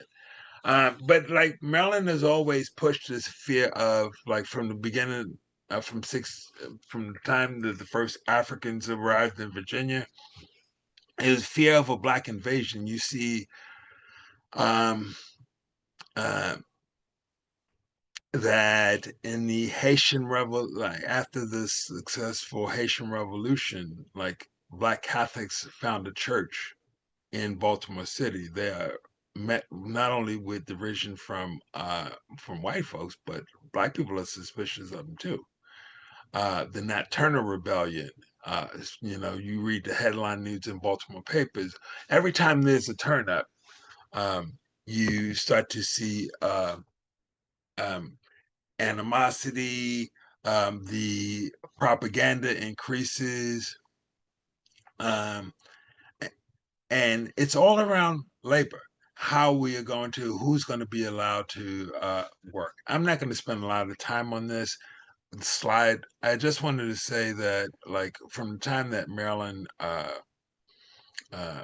Black Marylanders arrived in this area, manumission is an up and down prospect. It really depends on, like, what the circumstances are. That's with in peace times and in war.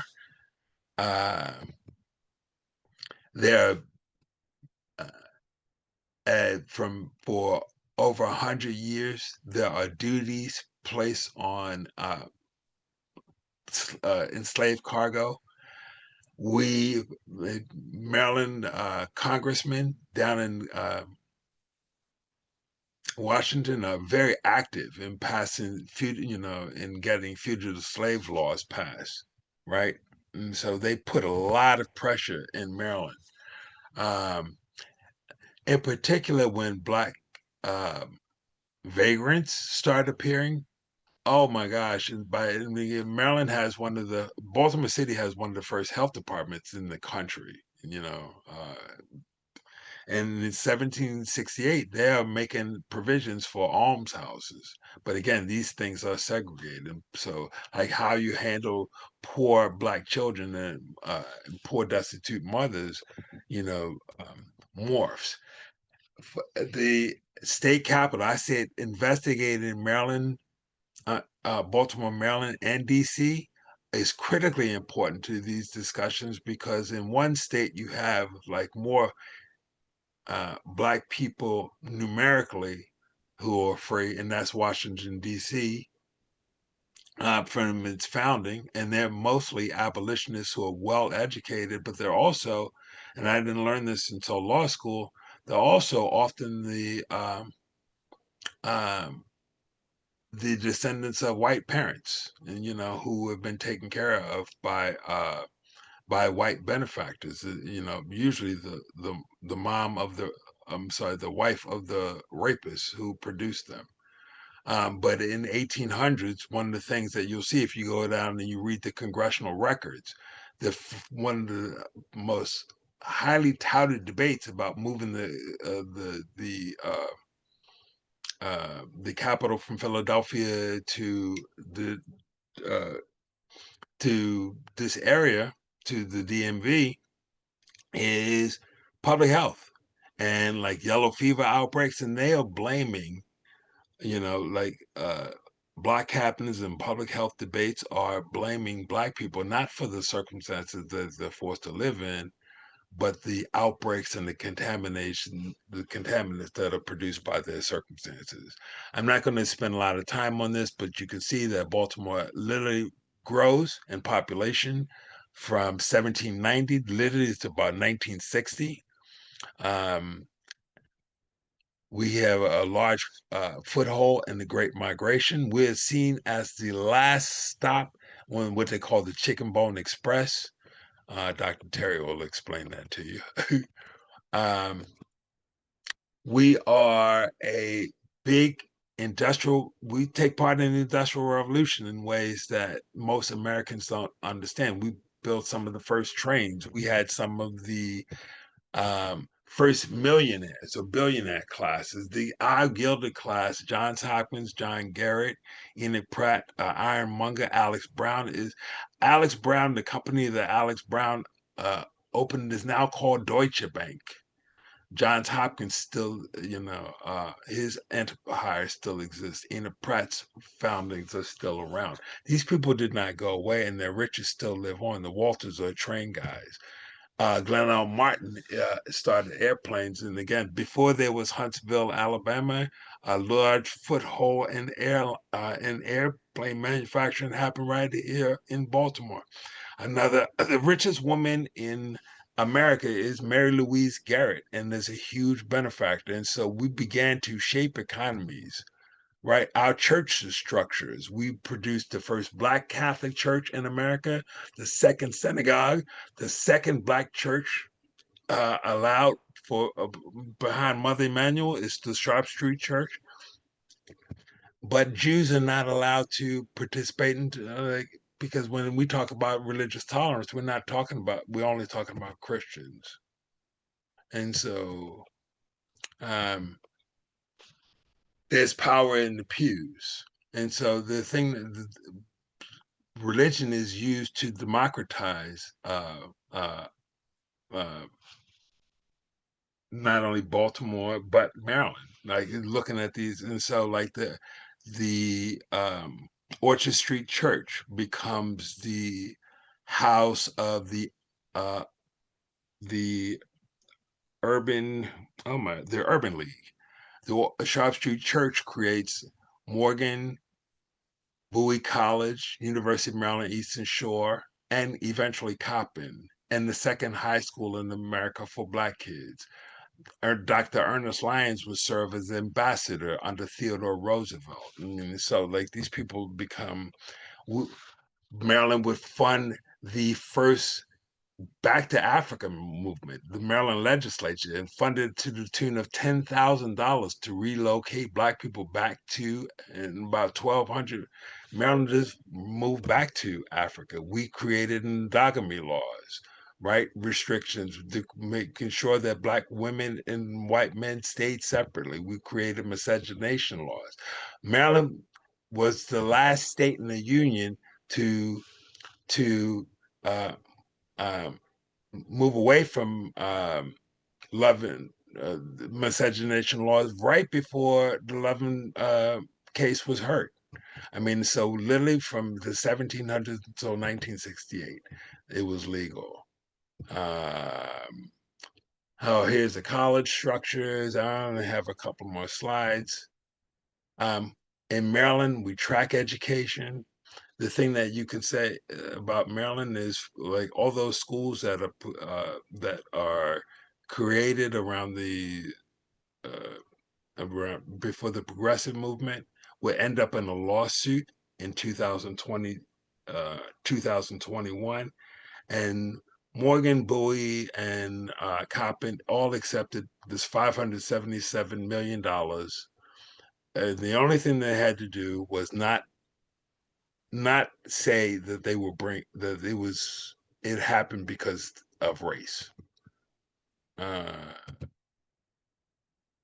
Oh, here's the last slide I want to say. So, like, we have interstate policing. We have a sheriff's department. Baltimore becomes one of the first cities in America to create a police department. And the first district command is actually down the street from the black high school. But like black movement in Maryland had always been difficult. William Stills, the handler of Minty, he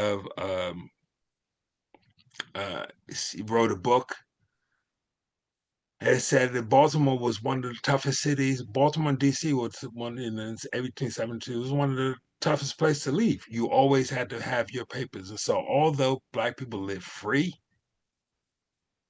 they didn't actually live free.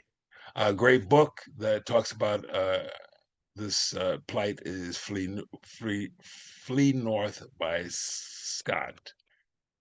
I'm going to end my presentation by saying that most of this, what you have today, Baltimore black people are still the lowest paid population, and they have historically been paid the lowest. And that is not without not without data or consequence. Black people have always had to enlist a black market economy in Baltimore in order to survive. Those simultaneous and overwhelming forms of inequality existed not only in legal economies, but in black market economies like the sex trade. But it all materialized on May 19th, 1870, when Baltimore held the largest parade in American history, where Frederick Douglass was the keynote speaker, and more than 10,000 people started in Fells Point. These are all the black neighborhoods, right? They rang a bell, and here's the result. This is a picture of 10,000 black people in the center of Baltimore at the passage of the first passage of the 18th Amendment. And so that result would create this group called the Mutual Brotherhood of Liberty. These are the predecessors to Thurgood Marshall. These are the guys who you don't know. The guy in the center is graduated from Maryland University, Maryland Law School in 1888. And the guy standing behind him will be thrown out. He's a graduate of Morgan, and they would not have another black graduate until 1939. All these guys on this, for the exception of two, the guy with the handlebar mustache is the minister of Union Baptist Church. The guy below him is a doctor, and everybody else is a lawyer. And so these guys will become the foundation of like the civil rights fight. And they fought 14 segregation lawsuits between Plessy in 1896 and Brown 2 in 1955, all in Baltimore City.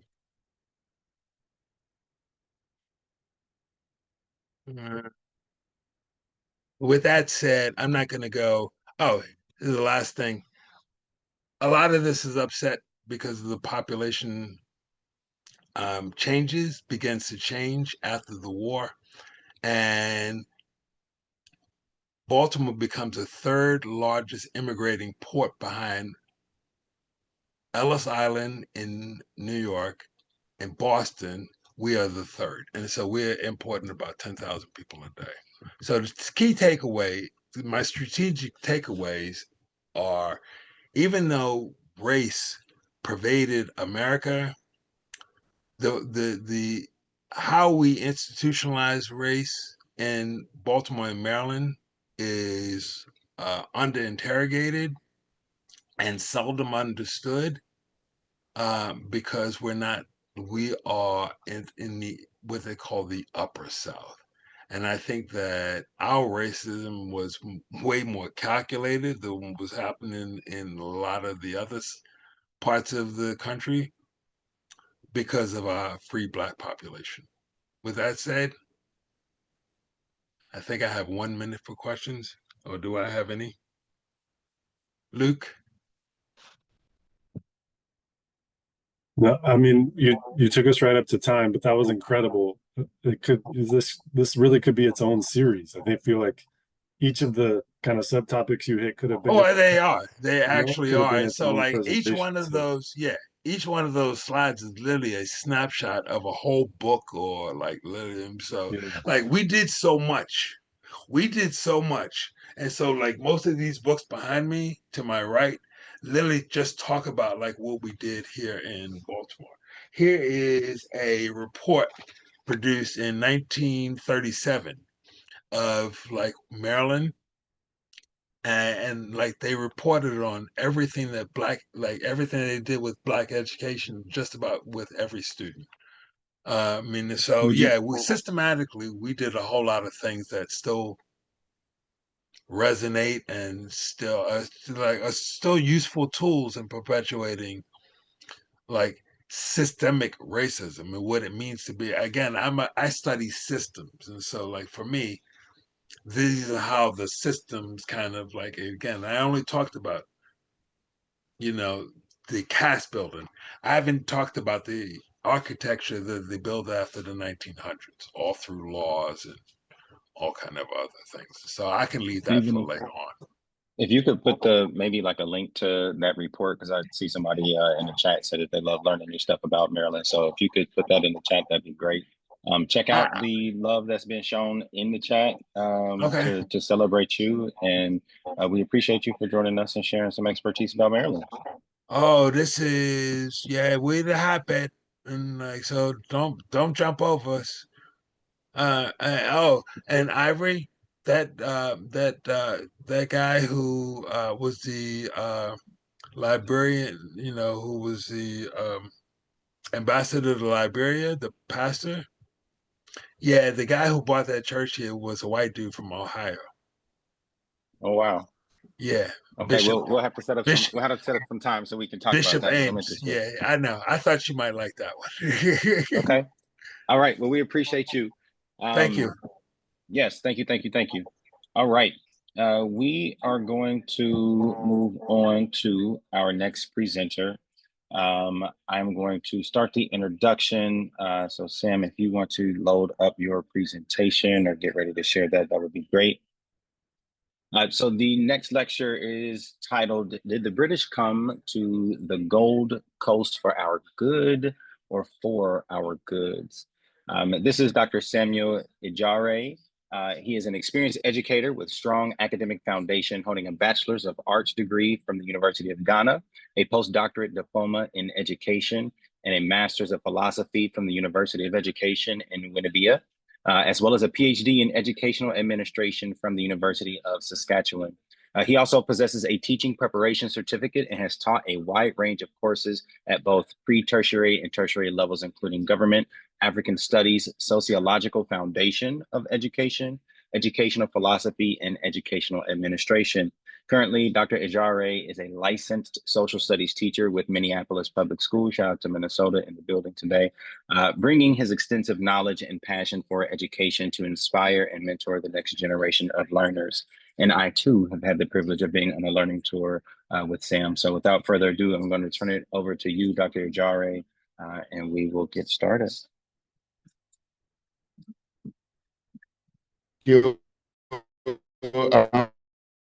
I'm trying to get my screen shared.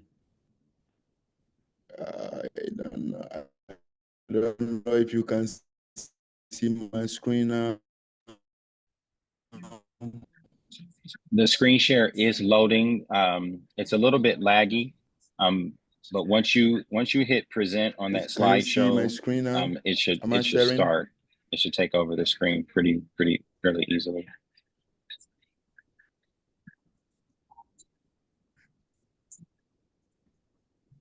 Okay, so okay, I want to be sure if you are seeing the screen. Let me see. Okay. We can see what you were doing. You just got to hit that I think the present button. Okay. Let me. Okay. Let me see. It look like your screen is sharing. Yep. So go to your PowerPoint. Please, can you see now? Yep. PowerPoint, and then once you present that, okay. Once you put that in the presentation mode, it should take over. Okay. Can you see now? All good. Yes, sir. You're all good to go. Can you see now? Okay. Okay. Thank you very much. I really appreciate this opportunity to be with Institute of Common Power and to share my experience with the institution and try to connect with what happened in history back home in Africa, Ghana, in West Africa. So today I'm trying to, within the next 30 minutes, I'm trying to connect colonialism in Africa, specifically West Africa and Ghana, West Africa, Ghana, connect it to the things that happens there, and then the things that happen in America here, most especially civil rights movement and African American history. These are the things I'm trying to connect. So I think we've already talked about my background, so I'll skip here. So number one, my first question is, did you know that Ghana obtained its name, which means a warrior king, from the medieval empire of West Africa? So Ghana was referred to as a warrior king, and from the medieval empire of West Africa. It's something I want you to know about Ghana. Some few basic facts about Ghana. Two, second is that Ghana is the second most peaceful country in sub-Saharan Africa, according to Global Peace Index Report 2022. So at least Ghana, since independence, we've not experienced any civil war. And so there is so much peace, and it's considered as the second most peaceful country. It's also interests you to know that Ghana was the first sub-Saharan country to gain independence in 1957. So with all the independence struggle, it's good for you to know that Ghana is the first country to get independent in sub-Saharan African country. Ghana is known for its iconic kente cloth and Adinkra symbols. I intentionally put on my kente cloth. It's one of our traditional clothes. And then we have Adinkra symbols. Ghana was formerly known as the Gold Coast under British colonialism. So we call it was Gold Coast because we're told that there was a lot of gold in Ghana, and when it rains, you can even stumble upon gold. That is why it was given the name Gold Coast. Currently, Ghana is made up of 16 administrative regions with diverse cultural traditions and heritage. Yeah, we're previously 10, but now we have 16 administrative regions.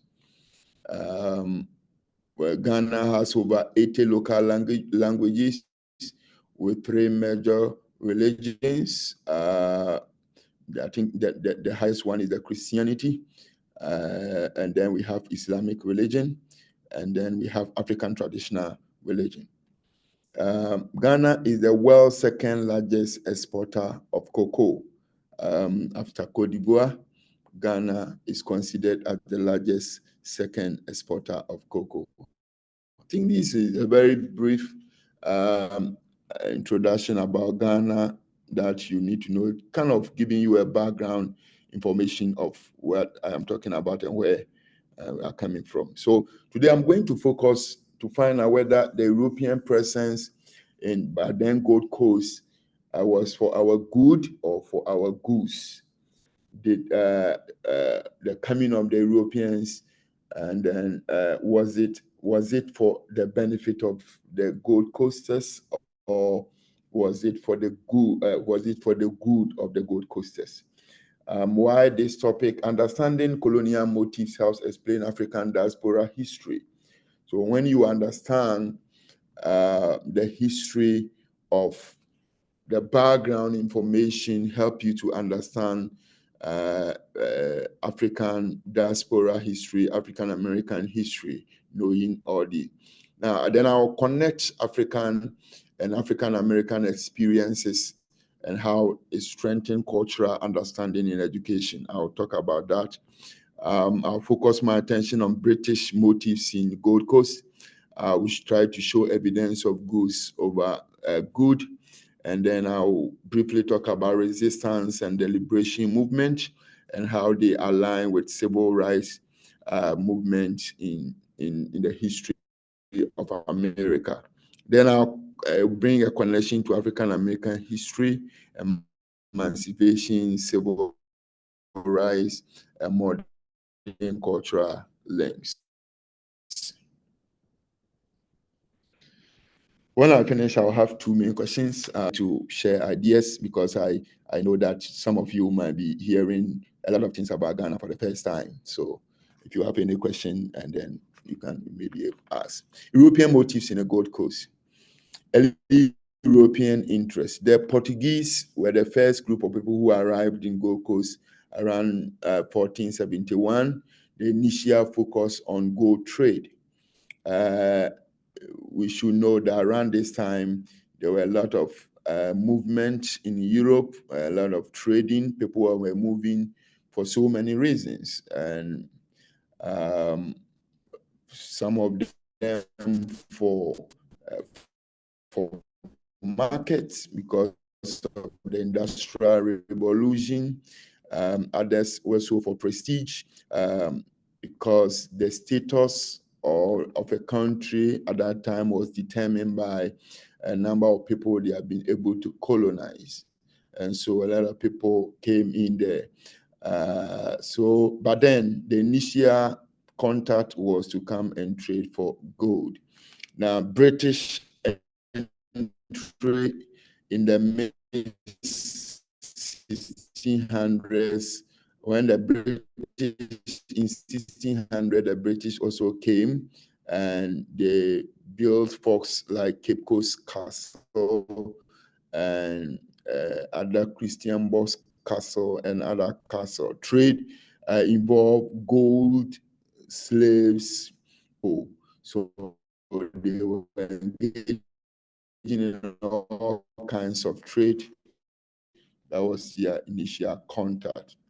The transatlantic slave trade also began around that time. We have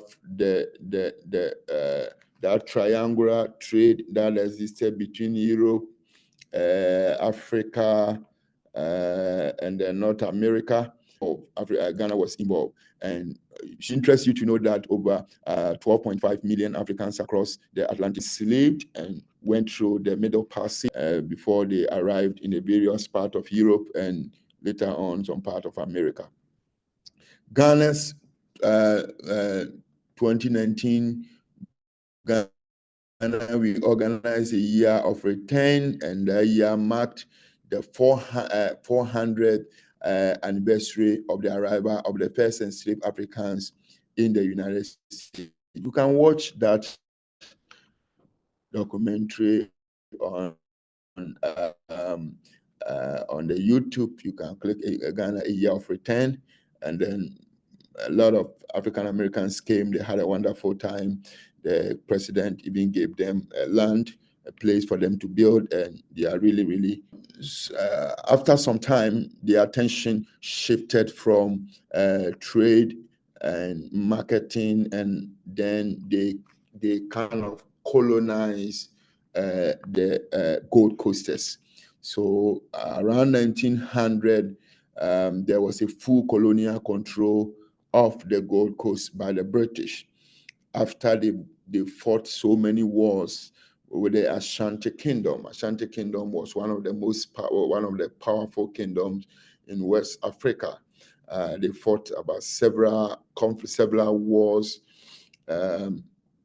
including the Asantewaa War, and so many of them. Some of them, they were defeated. Others, Africans, also defeated them, and at a point in time they also defeated some of the Africans. But after various fighting and all that, eventually they succeeded, and then they kind of colonized the Gold Coasters. The Crown Colony system of administration. Let me give you a brief background of how it works, how they organize their system in Gold Coast.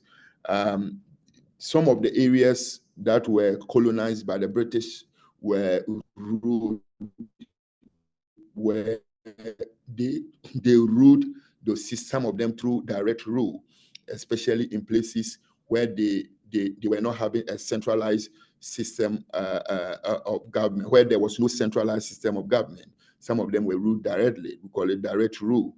And then places where they had a centralized political system, like Gold Coast, where we had a centralized political system, they also rule us through the indirect rule system in the rural communities, right? But then they had a structure in the urban areas. They had what you call the Crown Colony system. So they had a crown who was living in Britain, and then represented by the Secretary of State for the colonies, who also was a representative of the British Crown, supersede about 3 colonies at the same time. So we had the SOS, Secretary of State for the colony,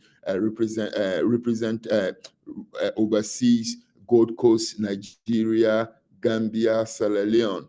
So one Secretary of State, and that Secretary of State was also in British Parliament. So the Crown, the monarch, and the Secretary of State for the colony, all of them were not residing in the colonies. But then they appointed a governor, who each colony was having a governor, and the governor was the administrative head of the colony. He was in charge of the day-to-day activities, formulating and implementing policies for the colonial administration. Now, beneath the governor, we had what we call the Legislative Council, and then we have the Executive Council. The Legislative Council helped the governor in formulating policies, and then the Executive Council also helped the governor in the implementation of policies. I will talk a little bit about that, and then getting to the rural areas, less urban areas were ruled through the indirect rule system, where traditional rulers' power were usurped, and then they ruled the people through the chiefs. It has a negative consequences on the people of Gold Coast, and I'll talk about that. Eventually, that is the indirect rule system that was opposed upon the people. Let me move on. What's happening? Okay, so the transatlantic slave trade. I've talked about it. I see, apart from Britain, countries like the United States, Spain, Portugal, Netherlands, Brazil were very active in the transatlantic slave trade. So later on, United States joined, later on Spain joined, and later on Netherlands joined, later on Brazil joined, and a lot of people were shipped into Europe and other parts of the world. Now we want to talk about the goose, how they took advantage during the colonial period. Number one, I'll talk about the land appropriation for plantation and mining. Around 1896, 1897, thereabout, the British Crown passed a bill, and the bill was that every unused land in Gold Coast automatically belonged to the British Crown. We call it Land Bill of 1896. Every unused land. So every land they found in Gold Coast which is not used by anybody, they declare that that land automatically belongs to the crown. But the the Gold Coasters will resist that. They will also form a group known as ARPS, Aboriginal Rights Protection Society, in 1896, and they will fight strongly against this land bill. And then eventually the land bill will be withdrawn. Number two, there was a disruption of the traditional governance and trade systems. Before they came, Africans and Gold Coast, for example, we had a centralized political system. We had a way in which a chief is selected, there is a process by selecting which they go through to select a chief. Number one, the chief must come from a royal family. The chief must be appointed. A whole lot of traditional processes before somebody can be installed as a chief. But contrary to that, during the colonial administration system, they decided to appoint their own chiefs. People who were not from the royal family appointed them to represent them as chiefs. And this was a distortion in our traditional governance system. Some of the chiefs also, in their bid to help the administration through the indirect rule, became just mere tax collectors, and that kind of disrespected the chieftaincy institutions. So our traditional governance systems were kind of distorted by the involvement of the traditional chiefs. Chiefs which did not support their colonial administration were taken away, where they were destood, and that is where they appointed their own warrant chiefs, which probably did not even come from a royal family, and they never went through all the procedures and traditions required to install a chief. African farmers pay low prices for cocoa, so they will buy the cocoa with low prices, and they were controlling. There was what you call Association of West African Merchants.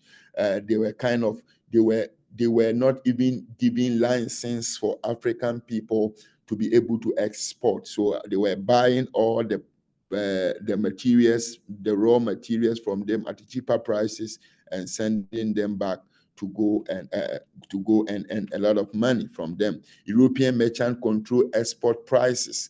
They were the people who were issuing the license for somebody to be able to engage in import and export, and they were denying African merchant license to be able to import so that they can be able to buy all the product. There was what you call political disenfranchisement.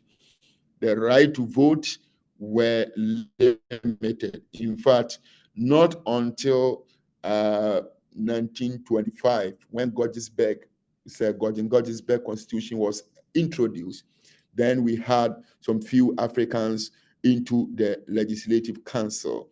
And into the Legislative Council, the right to vote was limited. People could not able to vote. And after several fighting, after several demonstration, after several contests from the educated elite, the 1925 Gordonsburg Constitution came and then introduced a voting right, which was a limited franchise. You could not vote until you have a property that were weighed at 8 pounds, or you must come from the three colonies at that time, 3 colonial places at that time, which include Accra, Sekendite, Accra, and Cape Coast. If you don't come from these 3 places, you could not vote. And even if you come from these 3 places and you don't have a property that weigh at 8 pounds, you will not be allowed to vote. There was a limited representation in the colonial government. Africans were not given opportunity to involved in the administration. In fact, not until 1942, when Sir Alan Ben's constitution was introduced, there was no African even in the Executive Council. So the Executive Council had official majority. Official were the British. They had official majority until 1925. Then we had an unofficial majority. But yet still, the governor still reserved a veto power to veto any advice that will be given to the governor by the Legislative Council. In fact, I must say that the Legislative Council and Executive Council, they were mere advisory body to the governor, and the governor had the right to reject or to accept any advice given to the governor by both the Legislative Council and Executive Council. It is until 1942, when Sir Alan Ben's constitution came, that only 3 Africans were appointed into the Executive Council. So you can see that there was a limited representation of Africans in the colonial government. Even when they were represented, they were doing menial jobs. Africans will never be appointed to head any official positions, any respectable positions in their motherland during the colonial administration. Even when they constructed roads, they were to connect trade networks that will help them to shift gold, cocoa, timber, and other things to the other parts of the world. Resistance and movement for self-government. The Ashantis, as I said, within the period of 1824 to 1900, resisted the British encroachment seriously, but they succumbed to the British later on. They used the same strategy, the old strategy. They formed alliance with the other people who did not like the Ashanti kingdoms. Sometimes I wonder why it has always been like that. They aligned with the Fantis, which did not like the Ashantis, and they fought with them, eventually conquered the Ashanti kingdom. Later on, there was they wanted to take our stool, our golden stool, and then Yasantua, she was a woman, fought the British. Later on, she was arrested, taken to exile, but she is also recognized for her boldness and courage in fighting for this British. And then 1948, there was a major riot in Gold Coast, major riot. This riot happened after the Second World War. During the Second World War, most of the Africans were enlisted into the Second World War.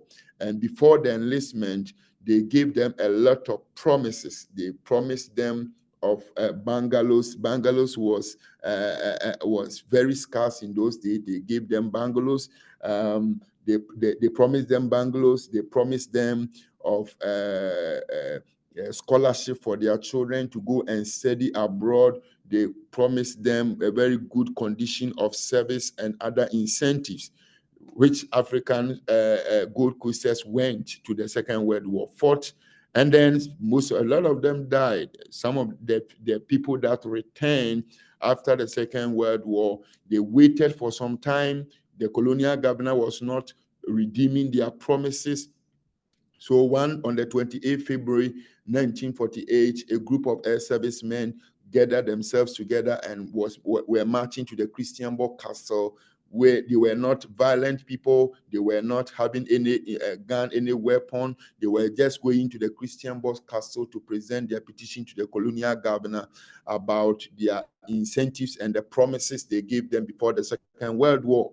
And whilst they were approaching the governor thought they were going to attack him, or they were going to whatever. Then the governor issued a command, and then they shot these air servicemen. 3 of them died on the spot. And the death of these 3 air servicemen led to the general riot in Gold Coast, in Greater Accra, and in other parts of the world, other parts of Gold Coast, led to the general riots and looting of European shops. So these were all resistance movements. The air servicemen played a major role after their retention from the Second World War. Number one, during the Second World War, the superiority that surrounds the British was broken. Before then, Africa had so many superior mentality for this British and these people who were colonizing us.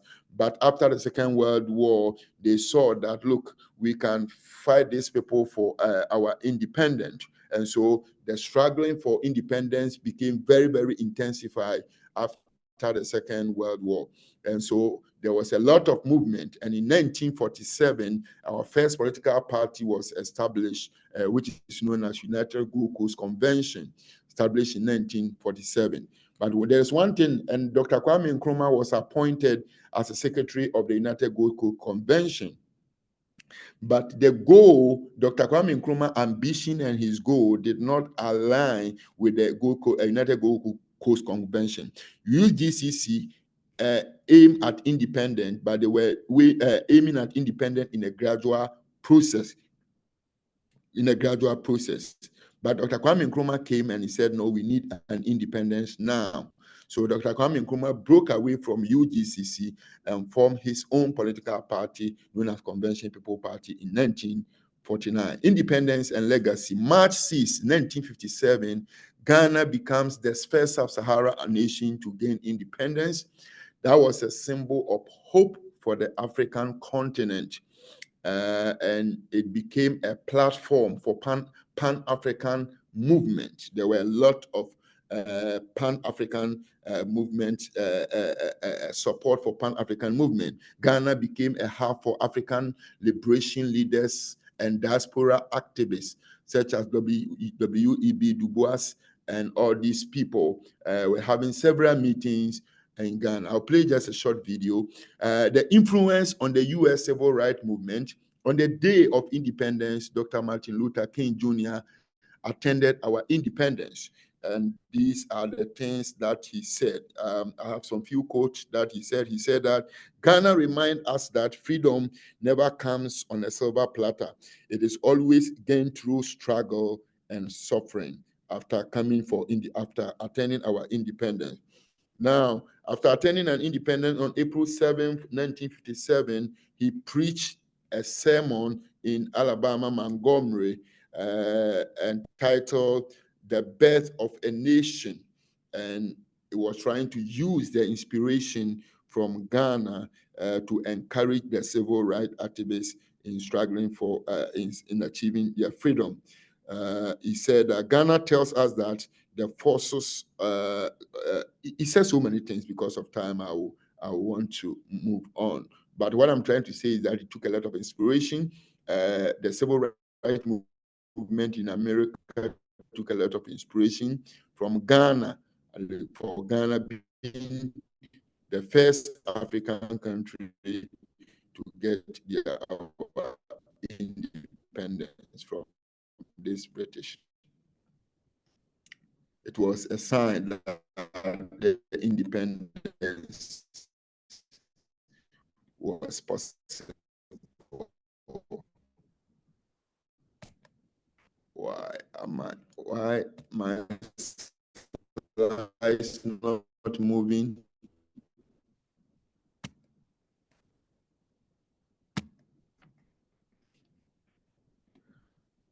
Oh, why my slide not moving? Oh. Please, can you hear me? Hello, please, Yeah. Can you hear me? Yeah, we're hearing you just fine. Doing great. Hello, can you hear me? Hello, can you hear me? Hey, Sam, are you able to hear me? I know Luke just said something. Hello? Are you able to hear me? Please, can you hear Okay. me? Please, can you see Luke. the slides? Can you see the slides, please? Can you see the slides? No, we can't, Doctor. You can't see the slides. Can you hear us? Yes, I can hear you. All right. Yeah, we can see your screen, but your slides aren't up anymore. Okay. Let's go. Okay, and then let me talk about this one. Okay. But can you see the slides now? Yep, we can see and hear you. And now the slides are off, so you might need to reshare. Let me share. I think the network was not helping, right? Okay. Yep, but we can still hear you. And right now you are showing your slides. You've just clicked on the PowerPoint. Okay, can you see now? Yep. Okay, thank you. Okay, so I was here, independence. Okay, so let's watch this video briefly, just a short one. I don't know why this video is not playing. Let me see. Okay, briefly.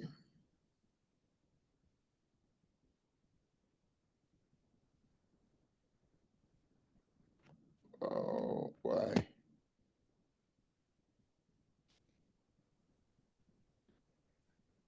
If you'd like, you could put it in the There chat is a new first. African in the world. That new African is ready to fight his own battle and show that after all, the black man is capable of managing his own affairs.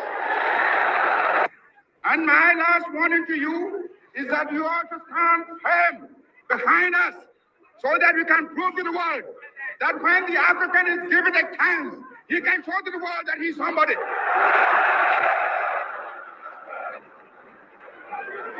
We are waiting. We shall no more go back to sleep anymore. We are going to demonstrate to the world, to the other nations, young as we are, that we are prepared to lay our own foundation. As I said in the assembly just minutes ago, I made a point that we are going to say that we create our own African personality and identity. It's the only way in which we can show the world that we are ready for our own battle. But today, may I call upon you all that at this great day, let us all remember that nothing in the world can be done unless it has the purported support of God. We have done the battle, and we again rededicate ourselves not only in the struggle to emancipate other territories in Africa. Our independence is meaningless unless it is linked up with total liberation of the African continent. And here, I will ask the band to play the Ghana national anthem.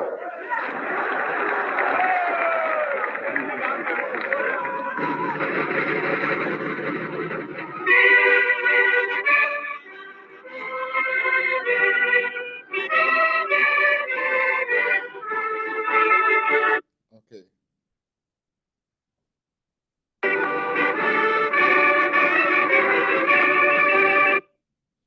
Okay. So this is a few selected speeches of the first president of Ghana, Dr. Kwame Nkrumah. He said so many things. Among them include, he said that the independence of Ghana is meaningless unless it leads to the total liberation of Africa. So his goal was to see African all over the world, total liberation of the African continent, African all over the world, liberated. Enduring bonds and modern connection. The fight for justice is global. Ghana's story parallel other struggles for emancipation and rights. You know, if you study the history and the struggle of Africans here, African in Ghana, and you study the history of African American civil rights movement, you see that there is a strong connection between the two. Economic justice is inseparable from political freedom. Real democracy requires fair access to resources. We can't talk about democracy when a group of people are giving advantage over another group of people. Then, more interestingly, grassroots organizing works. Ordinary citizens, not just elite, drove the change. So just as it's happened here and happened also in Gold Coast, that normally it is just ordinary people who will spearhead the changes. UDC was You're made getting up kind of of laggy right now. We couldn't hear what you Dr. just Kwame said. Nkrumah broke away from UDCC, formed CPP, Convention People's Party, and the party was a mass party. Ordinary people, farmers, youth, traders, everybody inclusive, and they were able to fight and for us to get our independence. If we are going to get anything to say, is that the fight for justice is global. Gun right. Economic justice is inseparable from political freedom. Real democracy requires root organizing works. All the change of emancipation return 400 years since African was quite inspiring. Most of the African Americans were able to reconcile with the ancestral roots, and there was cultural reconnection, music, dance, food. There was also healing and spiritual significance for our year of returning. Have diaspora tourism. People visited Cape Coast Castle, Elmina Castle, and other historical towns.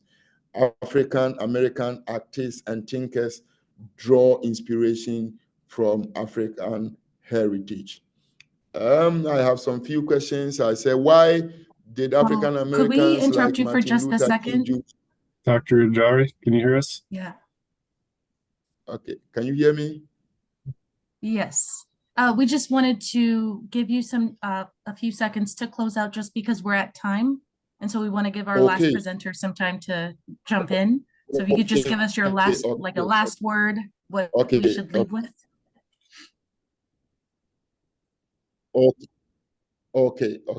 The last word I'm leaving with is that the grassroots, like the independence struggle, freedom struggle for independence, has always been by ordinary citizens and not just elites, both in Gold Coast and even American here, and so it will involve ordinary people playing their part before we can get the freedom that we require. Thank you very much.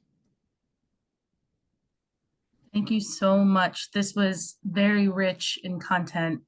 You should definitely look at the chat and see what people are saying. We really appreciate you joining us tonight. And we're going to pivot to our next and last presenter. And Ms. Faye, if you'd like to set up while I introduce you.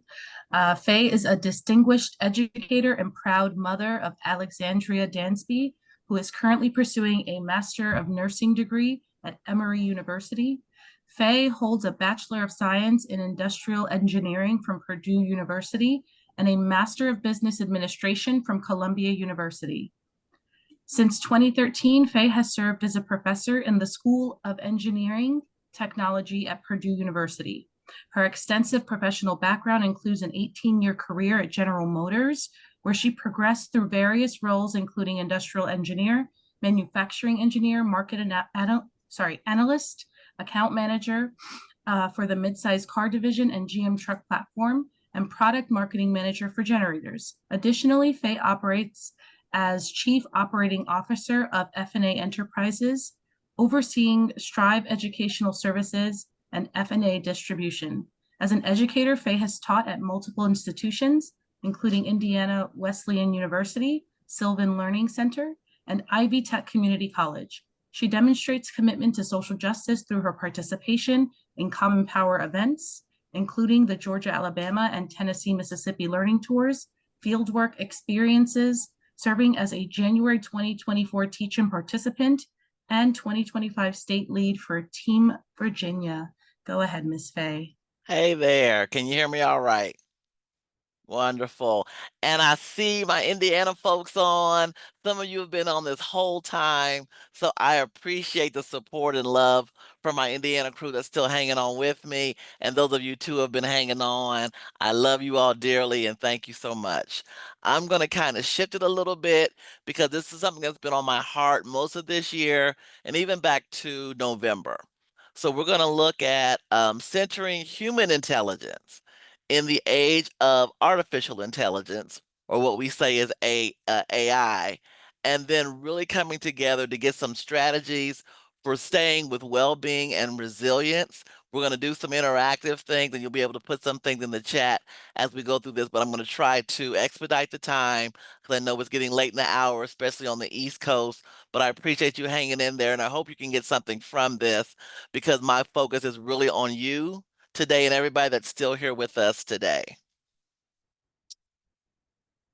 I got this email this summer about this organization called Breathe for Change, and they had what's called a teacher con that was all webinar based, no cost, and it was for educators going back to school and getting ready for going back to school. So if you've heard of this, put it in the chat, and Ivory or Luke or Carmen, you can let me know if anybody has um, been exposed to this because I don't know how I got the email, but I jumped on it because again, I was getting myself back ready for my courses and the students.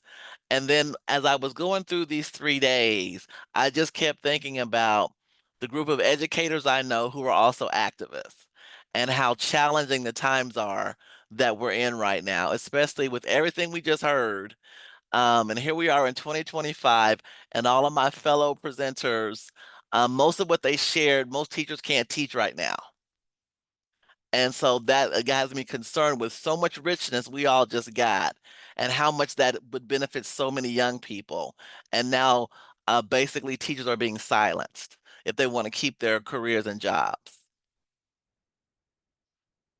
And with this again, our profession as educators is completely under attack right now in 2025. The RAND Corporation in June did a 2025 State of the American Teacher Survey. And what they found was this, that 62% of educators are reporting frequent job-related stress compared to 33% of other working adults. That's almost double the level of stress educator is under. Also, Black educators are significantly more likely than white teachers to consider leaving this year. Also, Black and brown educators are reporting a higher rate of depression, stress, and burnout this year. A lot of this doing the fact that, you know, our history is basically getting erased. We've seen all DEI eliminated in so many areas. We've got the situation with the National Guard and ICE basically just coming in and occupying areas, and then teachers themselves feeling devalued, as what some of the presenters talked about today, and how people are feeling and how people are being treated as well. So just again, you know, and we all are, well, some of us are feeling this in all kinds of capacities. Also, this information is not just for educators, because all of us are feeling some of these things as well, I believe. So when I went to this session, and again, the organization is called Breathe for Change. And so it looked at the areas of human intelligence. And most of the time we consider that just in the area of cognitive learning or how we think and our capacity for thinking. So with this tool of artificial intelligence, which I use quite a bit, especially Chat GPT, to help me as a tool, but we should look at it as just that, as a tool to help us be more efficient in other things we're doing and to save ourselves time so we can do other things as well. So with that, again, AI again is here. We all had to put in our syllabuses this year, which telling the students if you're utilizing it, you must report on how you're using it and what your input was with it. Again, but it is going to be, it's here with us. Students are using it, educators are using it, and others of you are using it as well. Because it is, but it's a tool, not definitely replacing us, even though it is replacing a lot of folks in the workforce. What this organization was sharing with us is that most of the time, human intelligence is just looked at from that standpoint. If you Googled it, it would come up with the cognitive side of it. They believe there's more to us than just our capacity to think. We're people who have a capacity for how we feel, how we move, how we relate, and how we can live with purpose. So they shared with us these 5 areas of cognitive, again, how we think, emotional, how we feel, somatic, how we move, social, how we relate with each other and ourselves, and then universal, having some sense of purpose as we move forward. So I want to share just a little bit from what I gleaned from this. And again, I'd be interested to see once I get back into the chat, if others of you have participated in this. I found it just so enriching, and I've been kind of on a hype and a high ever since. Okay. Their premise is, and I subscribe to it as well, that the human intelligence is the future of education. And not just that, but also in how we move when you see the areas of looking at here, mental health, well-being, community, and our human skills. All of us, I believe, when we went through COVID, we were shut down, we were isolated from one another. But as soon as things opened up and we felt safe again, the number of people who were going out to eat again rose significantly, even if we were eating outdoors more, going to concerts more. But that need for this human interaction just took off to such a high level, and we're still doing that. People are still spending a lot of time in venues together, going to concerts, going to plays, going to all types of events, and if nothing else, just fellowshipping with a meal as well.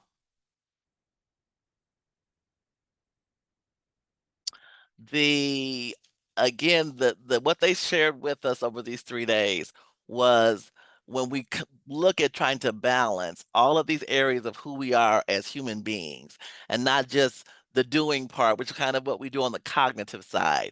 But when we are really being human beings and then focusing on that well-being and resilience, it unleashes us to higher levels of potential. But they're all, again, they say these layers are integrated and kind of intertwined with one another. But the key is trying to balance all of those. Most educators spend a lot of time with their learners on the cognitive side, and these were giving us some strategies on how to try to create a little bit more balance with the other 4 areas. So these are just some of they gave us tons of strategies. So that's what I'm going to kind of focus in on before we wrap up. And I'm going to try to stay as much on time as I can, so we're not here much longer than what we anticipated you being with us tonight. So they were these areas. I'm not going to read them all, but these are multiple strategies. I will have all of these in a PowerPoint that I'll send to Luke, Ivory, and Carmen that they can send out with all of these in more detail. I'm not going to be able to highlight, but a few of them. So again, the emotional side, we're going to look at grateful for me. And then on the somatic side, we're going to look at one of the mindful movements that I thought was very energizing for myself. This one is focusing on ourselves, being grateful for me, and using these words without changing them. I am grateful for my. So you have to make it very personal, because the purpose of this is to cultivate gratitude for yourself. And this is at times women don't do this well at all for themselves, because they're so busy serving others, and Black women in particular, focusing on everyone else but themselves. So really stick with this. I am grateful for my, whatever that may be. I am grateful for my body. They have here my mind, my heart. I'm grateful for me. I added some things for myself of saying I'm grateful for my family. I'm grateful for my career. I'm even grateful for my eyes. And so if you could in the chat, just quickly think about it for a moment and use those same words though. I am grateful for my, and put whatever that is into the chat if you can for just a few minutes, or for a few, not really minutes, but a few seconds, putting that in as I keep going. But really using this strategy to focus it on you and trying to, again, slow down a little bit and focus on, again, well-being and getting, putting yourself in a position of resilience. This one I really enjoyed on, again, the capacity to feel. And so for me, it was really not really to feel, the capacity to move. And so this one, if we all could do this, just take a few minutes, and it's called a tapping mindful movement. For me, I got more of a sensation around my face. So again, just take a few minutes, kind of just a few seconds here, just to kind of get seated wherever you are, kind of slow down a little bit. And then with you, I'm gonna take my glasses off for a minute. Just use your two fingers closer to your thumb and just tap for a minute. And maybe close your eyes. It helps me if I close my eyes. But just tap on your forehead for a minute. And then go to your temples. But it's just a tapping you're doing. And then around your eyes, underneath your eyes. And then your jawline. And then you just keep going, your neck, your shoulders, your arms, your hands, etc. Also, I liked it around my knees and my calves as well. But then taking that time to check in with yourself and how you're feeling after you go through that process. But it's just a way to take a moment, even if you're before you educators before you start your classes, just to get yourself a little centered. That doesn't take much time, but can really help with the rest of the day. And then this again can be used for anyone.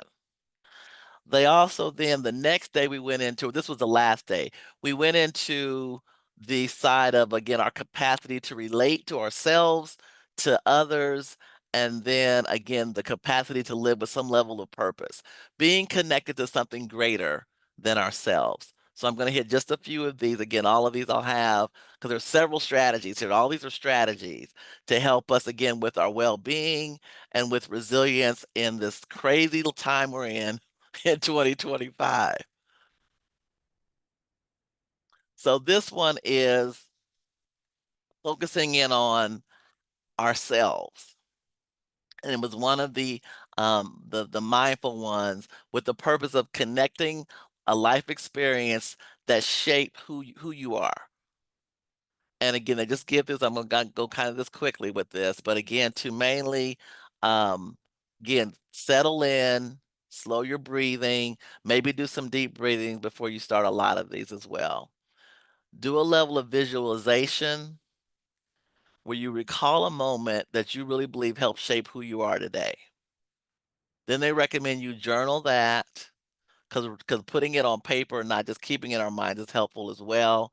There's areas to use this in all kinds of capacities where you can move this to being with another individual where you share between you two, and then a full group reflection as well is also there for, and several people use this for icebreakers in different scenarios. For me, real quick, some of the things that shaped who I am today came from two teachers I had in 6th and 7th grade. Both, I'm in a predominantly white school system, but I was blessed to have a black female 6th grade teacher, Mrs. Foggs, and a black 7th grade teacher, Mrs. Gibbons. And those two, I realized, did all types of things those 2 years, pushing me, getting me out of my comfort zone, and just really pushing me. I thought at the time they were both mean, but as I got older, I realized they were pouring into everything they had into me to help me be the best I could be and to push myself and learn how to keep working out of my comfort zone. So again, if you've got a few seconds, type in the chat if you want to and share what were those moments that have shaped you who you are?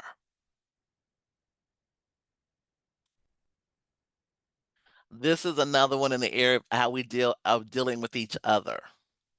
And again, it's those aha moments. And this one again is around the social, but again, still staying with how we interact with each other. This one talks about sharing profound insight you gain from learning from someone in your community. For me, this was a woman in our church, and she taught me how to, at a very young, somewhat of a young age, probably in my late 30s, how to learn how to deal with loss. Her son was epileptic, had a lot, would have seizures a lot, and he ended up having to live with her for a while. And during this time, at that time, he probably was in his 40s and had a severe seizure and passed away. And she's got other children, but this was a a son that she was real tight with too. And I saw her, we had the service at our church. I saw her back the next Sunday, the same reverent woman she was, very regal, holding it together in praise as she always did at our church. And I learned from her that there's a strength that she's got that I want to get. And for some reason, that just stuck with me up until this day. And again, if you have something, please share that in the chat. The last one I'm going to get to, and this one again is looking at having the capacity, who we are as people and as human beings, and not just human doing. As human beings, the capacity to live with a level of purpose. And this one talks about guided by purpose, one of the strategies they shared with us. And this one, again, whether you can use all these with your students, those who are educators, to weave it into your day schedule or sometime during out the week. And it helps students clarify and act in their purpose, no matter what grade they may be in. And it just walks through this with, again, getting settled in, sometimes bringing our hands to our heart, try to breathe a little slower, and then trying to connect what's your purpose? What inspires you? What lights you up? And then visualizing yourself a year from now, aligning more with that purpose. And then putting it on paper, drawing, whatever medium you would like, of how you would keep moving in your purpose and fulfilling that to a deeper level. But this 3 days really impacted me. But the whole 3 days I kept thinking about my institute community and also all of my family and friends and other organizations and communities I'm involved with on maybe using some of these strategies as we move through crazy times and crazy land and really work on our well-being, since we know a lot several parts of our country right now are not well, and how we can still try to stay centered and be resilient throughout this period of time. This was something they shared with us, and the website is amazing. Please leverage it if you haven't been exposed to it. It's called breatheforchange.com. There's tons of stuff you can download at no cost, because their main focus is that they have a master's of education degree you can get that's in the area of, I believe it's called, oh, here it is, sorry. And it's a master's of education in transformative teaching and learning. But this one is an affirmation that they have for the 25-26 year for educators, as well as all of us. And it just gives you some things here of affirmation that you can have, put it up on your wall. Some of you may put it in your bathroom, but you can just go to the site and find this and download it. And it talks about, again, I'm going to protect my energy and honor my boundaries without any guilt. I'm going to rest is not a reward, it's a necessity I fully deserve. I am worthy of the same compassion I extend to others. And I like the last one too. This year, I choose to lead with purpose, heart, and resilience. And again, I'm trying to think. I didn't do too bad. Right at 9 o'clock, I did it. And don't know if there's any questions or comments, but wanted to again just say thanks again for hanging in with us today. Those of you that, or this evening that could, 'cause it's been extremely informative with all my colleagues, but my focus was on you all and making sure we can keep a well-being practice going for ourselves, which I think we have to do it more now than ever, and keeping that spirit of purpose and resilience, because together we can get there, and I truly believe we can. But these were tools that I've been using since I got exposed to this last month, and just wanted to share with the community and hope that you can see some value in it too. Thank you. Yeah, Miss Faye, thank you so much. And what powerful messages for us to end on this evening. Messages of self-care and as a form of resistance. Like, if we're going to continue in this work together in community, we've also got to take care of ourselves. This is a powerful message. I typed it in the chat because it really jumped off the page at me there. Rest is not a reward. It's a necessity I fully deserve. And I think, we all know each other well now. We've got to listen to those words or we're not going to be able to sustain. So Yeah. we're going to end the evening there with your words and your inspiration, with a thank you to everyone for joining us tonight, for sure.